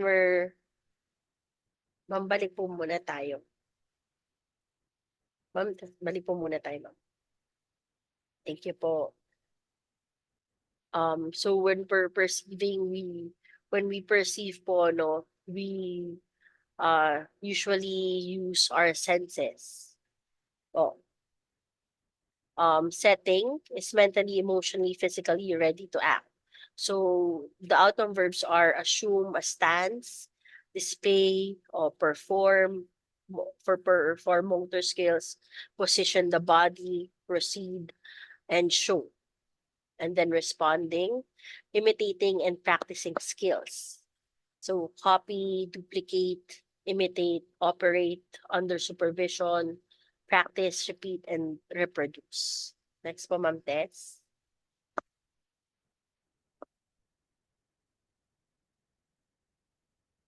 We have po acting, responding overtly, and adapting. So when you act, performing acts with increasing efficiency, confidence, and proficiency. So dito po, yung perceiving, setting, and responding, inaano po muna, tinitingnan po muna, nag-gauge pa at this level, no? Ano po ba yung setting? Ano po ba yung nakikita? Ano yung dapat yung tinitingnan, ano ba yung dapat proper response? Pero dito sa acting, responding, overtly, and adapting, sa acting, performing acts with increasing efficiency, confidence, and proficiency. Assemble, calibrate, compete with, confidence, conduct, construct, demonstrate. Yan po. So, the learning outcome statements would be detect nonverbal communication cues, watch a more experienced person observe, and read directions. So, responding overtly naman po is when you perform and act automatically. Ibig sabihin, na-apply na po, no? Or with confidence yung natutunan. So, appraise, check, critique, and judge. And then adapting. So, yung natutunan, na yung nakita, na-adapt na to dun sa skill set ng learner. So, adapting skill sets to solve problems. Adapt, alter, change, rearrange, recognize, revise, sketch, compose, create, and design. So perform automatically, construct a new scheme or a sequence, apply skill in new situations, create a new routine, and develop a new program.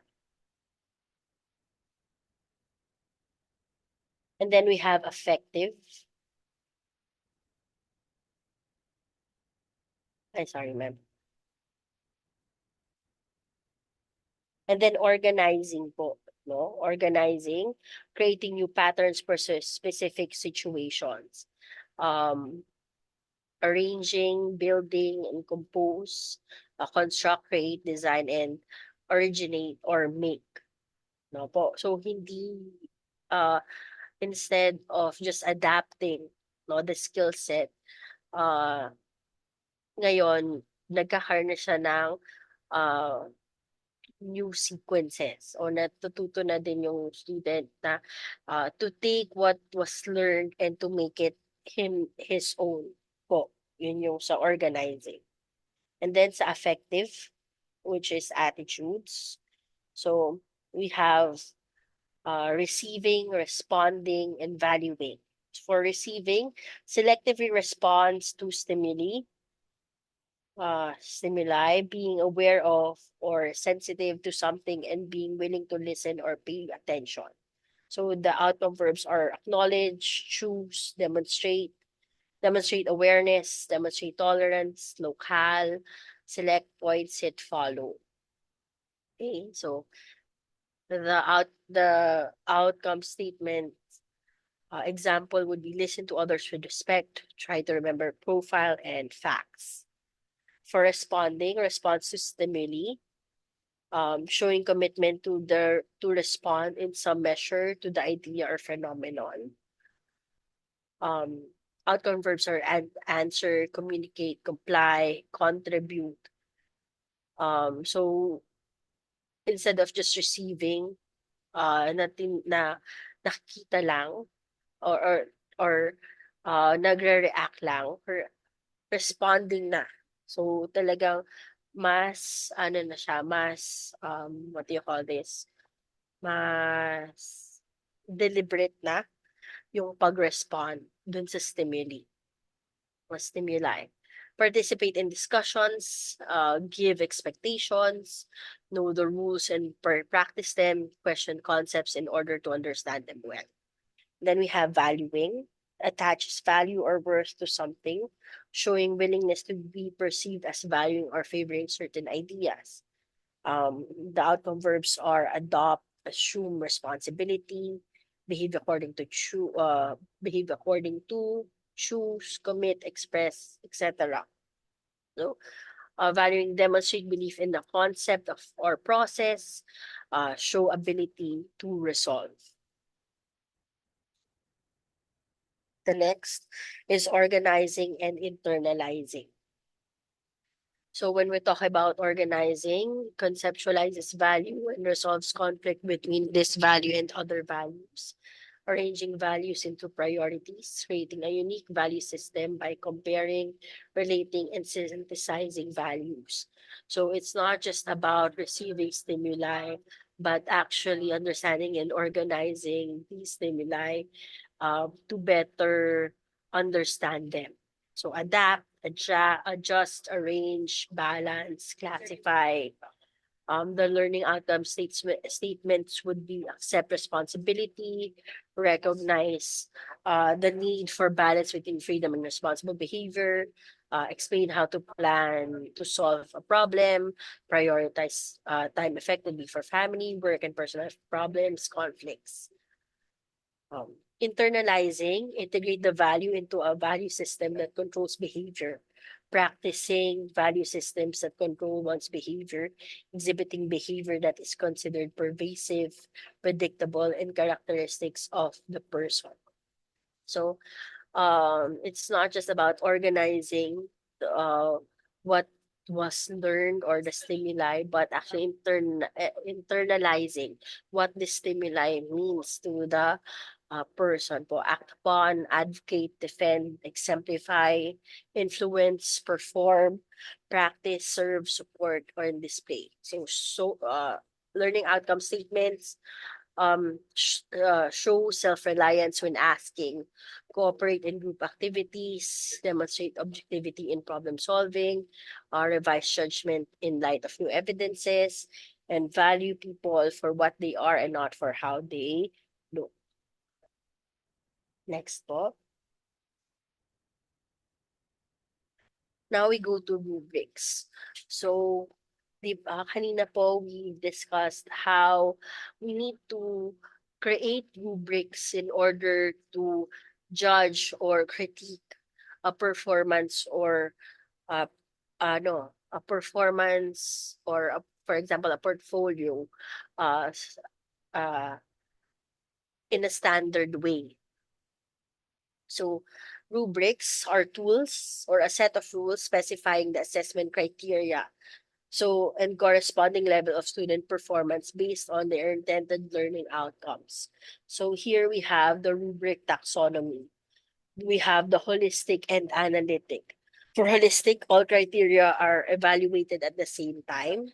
Analytic, each criteria is evaluated separately. Holistic is best for summative assessments. Faster yet provide an overall score. It is without dimension. For analytic, it is used for formative and summative assessments. It's easier to line with EOS yet very tedious, and it is with dimension. Okay. So we have here the types of rubrics. Okay. So for holistic, describes the overall quality of performance or the product. Right. There is only one rating given to the entire work or performance. So for the advantages of holistic holistic type of rubric is that it is fast. It's a fast assessment kasi nandun na nakalagay lahat. Ano ba yung criteria na hinahanap? And then provides one score to determine the overall performance or the quality of work. It can indicate the general strengths and weaknesses of the performance. The disadvantages of the holistic type of rubric is that it does not clearly describe the degree of the criterion satisfied or the performance or product. So it does not permit differential weighing of the qualities of a product or a performance. So it is easy. It is It is a fast assessment and it provides an overall score pero hindi niya na-detail. Next, here is a sample of holistic rubrics. Okay, so we have here the above average, sufficient, developing, and needs improvement. So for needs improvement, nakalagay po dyan, the audience cannot clearly or easily identify the central ideas or purpose of the student work. Information is presented in a disorganized fashion, causing the audience to have difficulty following the author's ideas. There are many misspellings and or mechanical errors that negatively affect the audience's ability to read the work. Developing, the audience can identify the central purpose of the student work without little difficulty in supporting ideas are presented and clear. The information is presented in an orderly fashion that can be followed with little difficulty. There are some misspellings and or mechanical errors, but they do not seriously distract from the work. So sufficient, the audience is easily able to identify. Above average, the audience is able to easily identify the focus of the work and is engaged by its clear focus and relevant details. Information is presented in a logical, natural, and naturally, there are no more than two mechanical errors or misspelled words to distract the reader. So nakikita po natin dyan na yung sinasabi po dito na very ano din po no, yan diyan po nakalagay na it is easy kasi pwede nating usually when we use rubrics no, we use these types of rubrics na it is a fast assessment na sinicircle natin saan dun kung sa performance po sinicircle natin sa tingin natin ano yung kung paano natin naintindihan and then binibase po natin doon kung ano yung ipipick natin dito sa apat na to. But it does not specify no ano po ba kung gaano siya ka-needs improvement. Talaga bang kailangan na kailangan or medyo onti pa nasa developing na or yung sa sufficient na bakit parang paano nasabi na sufficient lang siya and not for example na bakit hindi above average. So hindi siya hindi siya specific. Next po. So here we have the analytic. So the analytic, so it describes the quality of a performance or product in terms of the identified dimensions and or criteria for which are rated independently to give a better picture of the quality of work or performance. So the advantages of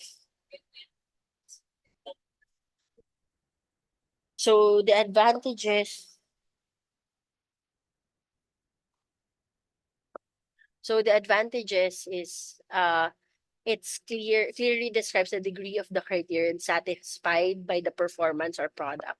Permits differential weighing of the qualities of a product or a performance. The disadvantage is and helps raters pinpoint specific areas of strengths and weaknesses. The disadvantage is it's more time consuming to use and more difficult to construct.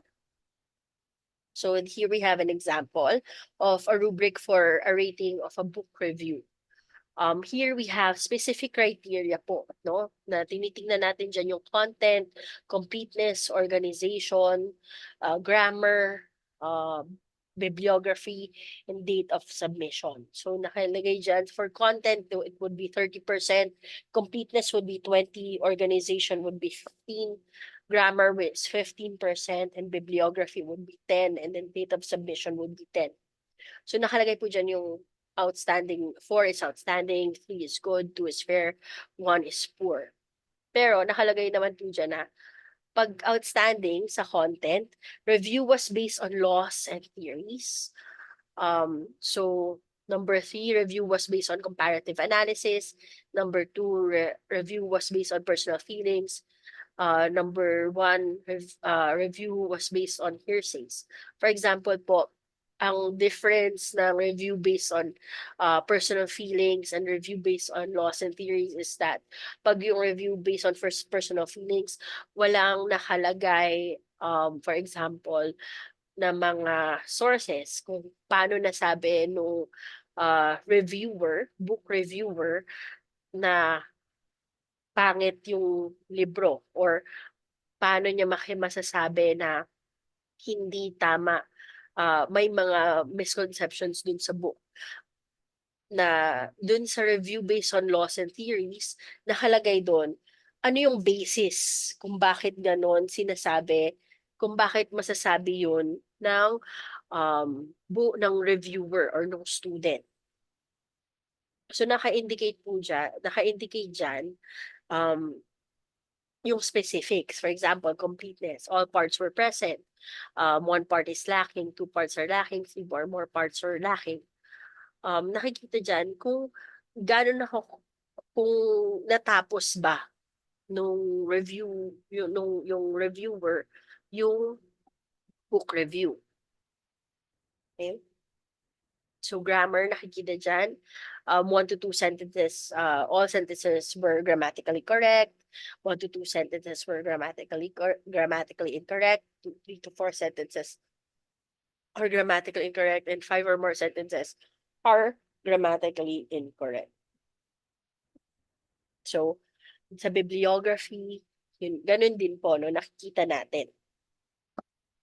So, rubric taxonomy, according to usage, general and specific. So, general, cookie cutter rubric, usable in similar tasks, lower reliability, yet flexible and general use.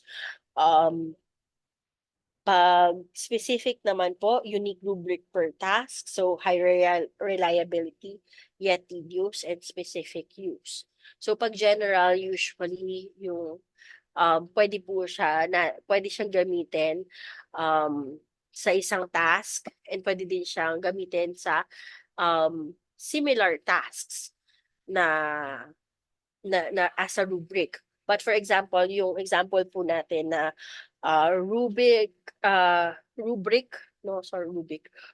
for rating a book review, it's highly specific. So, ibig sabihin, pang book review lang siya. Hindi siya pwedeng gamitin sa magazine review, or hindi siya pwedeng sa isang movie review. Hindi siya pwedeng gamitin. Next, sample of general rubrics, assessment rubric for an essay.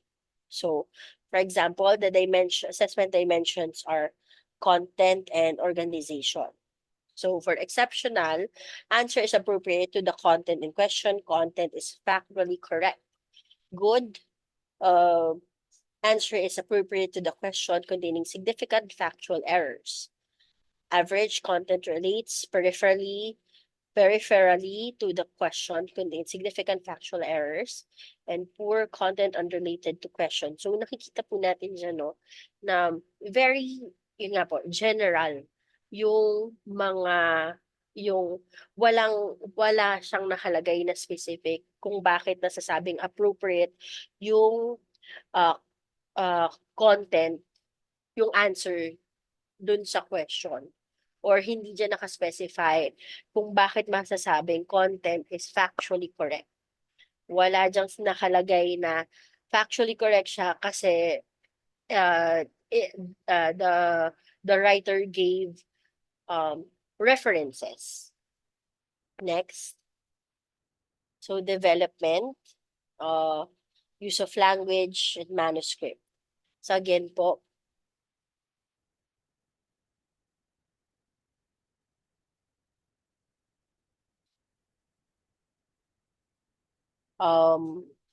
sa exceptional, develop each point specific details, answer questions completely. Good, each point supported with some details and evidence, all important points included. Sparse details of evidence question partially answered. Yung sa use of language naman po, no? Nakalagay po dyan, accurate word choice, no more than 2 major errors and few minor errors. Ordinary word choice, pero hindi po dyan nakalagay, kunyari, yung sa ordinary, what makes it ordinary and what makes it accurate. Next po.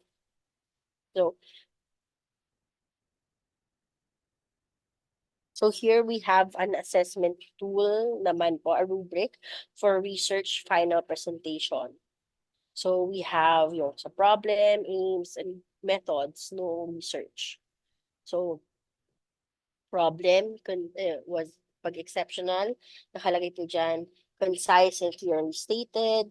Sa good, concise and clearly stated. Yung sa exceptional po, concise and clearly stated, the rationale and the significance are discussed. Pag good, concise and clearly stated, average stated and difficult to understand, poor in inherent or not mentioned. And then we can see naman po the pattern, no?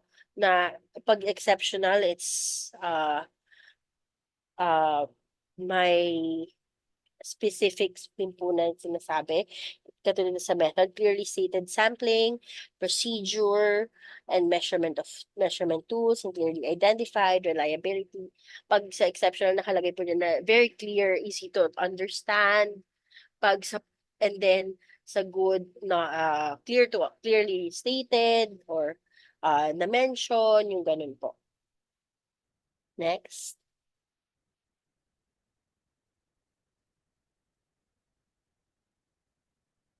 So, so again, yung sa analysis, the assessment dimension, analysis, result, and conclusion presentation.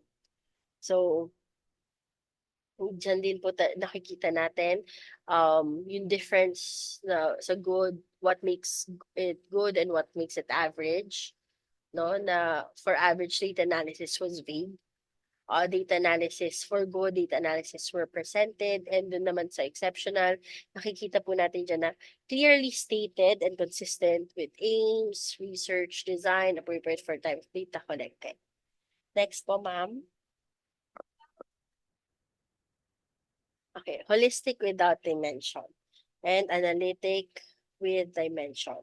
So for general multiple use, for holistic po, general multiple use, pag general holistic, it's not recommended kasi hindi na pinpoint ano yung kailangan improve. Pag specific holistic naman po, nakikita dyan pa rin kung ano yung it's recommended kasi holistic siya pero specific. So nakikita pa rin, it's not specific like analytic with dimension, but clearly stated pa rin kung ano yung nalala or kung ano yung kailangan na improve. And then for analytic with dimension, it's better than general holistic.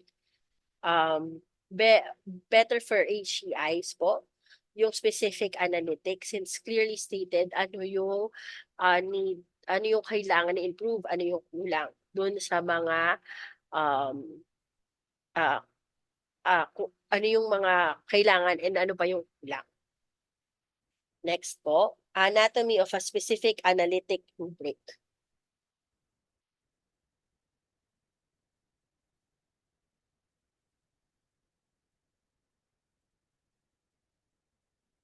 So, assessment tasks. So, it's aligned with EOS. Specify expected tasks for the level of performance. It has numerical and descriptive value of the performance. Descriptors. It has a description and examples or exemplars of performance. For the criteria, it has qualifying conditions and dimensions of assessment.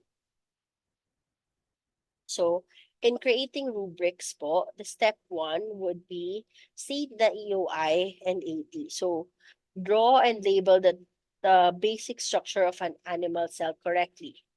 So, we have here yung draw, label, create, yung tapos drawing and rubrics. And then we need to identify the levels. What are ano ba yung hinahanap natin? Ano ba, poor, good, excellent, or above average, average, general poor, Then we have the criteria. We need to identify ano ba yung hinahanap natin na criteria. Validity, completeness, presentability, creativity. And we have to write the descriptors, write and plot. So ano ba pag sinabi nating excellent if it has excellent validity, ano ba yung hinahanap natin? Pag good validity, ano ba yung hinahanap natin? Pag poor validity, ano ba yung hinahanap natin? So we have to write how can we say that something has excellent validity or good validity or poor validity. Next po. So we have here the important elements. Okay, competency is competency to be tested, performance tasks, evaluation criteria and their indicators, performance levels, qualitative and quantitative descriptions of each performance level. So, tips in making a test. Supply type of test. So, word the item so that the required answer is both brief and specific. So, do not make statements directly from the textbooks. A direct question is generally more desirable than incomplete statement. So make sure po that when we make statements, it is clear, no, and a direct question. So if the item is to be expressed in numerical units, indicate that the type of answer, ano ba yung dapat na type of answer na kailangan nilang ibigay. So for alternative response, avoid broad, trivial statements and usage of negative words, specifically double negatives. Avoid long and complex sentences kasi pag long and complex sentences, sometimes yung students hindi na nila, nawawala na sila, naguguluhan na sila, ano ba talaga yung hinihingi dun sa question. Use proportional number of true and false statements. Hindi pwedeng lahat true, hindi din naman po pwede lahat false. True statements should be approximately equal in length. So, hindi pwedeng yung isang statement would be, one question would be just one statement, pero yung susunod na question would be such a long statement na mawawala na yung student kung true pa ba to or false. For matching type, use only homogeneous material in a single matching exercise. Imperfect type include an equal number of responses and premises. So keep the list of items to be matched brief and place the shorter responses to the right. Arrange the list of responses in a logical order and indicate the directions, the basis for matching the responses and premises. Place all the items for one matching exercise in the same example. And limit a matching exercise to not more than 10 to 15 items. So in multiple choice assessments, the stem of the item should be meaningful by itself and should be present and should present a definitive problem. So the item should include as much of the item as possible and should be free from irrelevant material. So kailangan po direct. Use a negatively stated stem only when significant learning outcomes require it and stress highlight the negative words for emphasis. And all the alternative items should be grammatically consistent with the stem of the item. An item should only contain one correct and clearly best answer. Hindi po pwede na may isang pwedeng possible answer pa. So all distractors should be plausible or attractive. The alternative should be arranged logically. The correct answer should appear in each of the alternative positions an approximately equal number of times, but in random order. Use special alternatives. The use of special alternatives such as none of the above or all the above should be done seldomly. And always have the STEM and alternatives on the same page. Do not use multiple choice items when other types are more appropriate. So then we have the essay type. So restrict the use of essay questions to those learning outcomes that cannot be satisfactorily measured by objective items. Construct questions that will call forth the skills specified in the learning standards. Phrase each question so that the student tasks is clearly defined or indicated. When we're constructing questions for essay, we have to make sure that, for example, we say na, again, na clearly specified yung learning standards that kunyari, explain, kailangan nakalagay dun clearly na they would be able to explain what is asked. Avoid the use of optional questions. Indicate the approximate time or limit or the number of points for each question. Prepare an outline of the expected answer in advance or a scoring rubric. Since hindi naman po pwede na magbe-base lang sa kutub-kutub lang natin yung scoring sa essay. Next, assessment interpretation. So for instrument characteristics, we look for validity, no? Reliability, administrability, scorability, interpretability, and economy.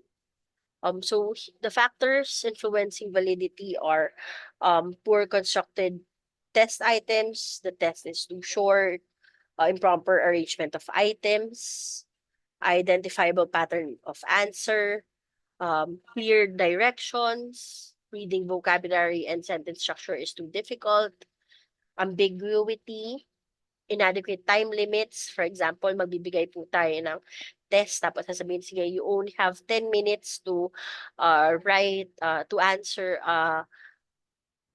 for example, 50 item test. Yun po. Overemphasis of easy to assess aspects of domain at the expense of important but hard to assess aspects. Test items inappropriate for outcomes being measured. Improving test reliability, test strength, spread of scores, item difficulty, item discrimination, and time limits. So here we have the difficulty and discrimination index. So items with difficulty index within 0.26 to 0.75 and with discrimination a discrimination index from 0.20 and above are to be retained. And then items with difficulty index from 0.01 to 0.25 and 0.76 to 1.0 and with discrimination index of 0.20 and above are to be revised. So yun po. So thank you po everyone. Thank you, Doc. Thank you for listening po.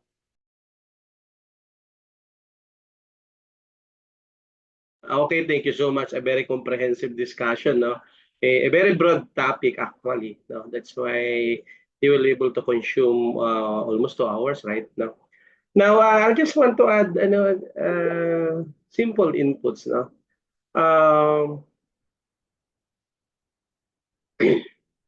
Designing assessment tools, no, requires aligning each tool with specific learning outcomes, no, as what our presenter mentioned. For instance, no, quizzes, no, may be suitable for factual knowledge, while projects may better assess complex skill sets.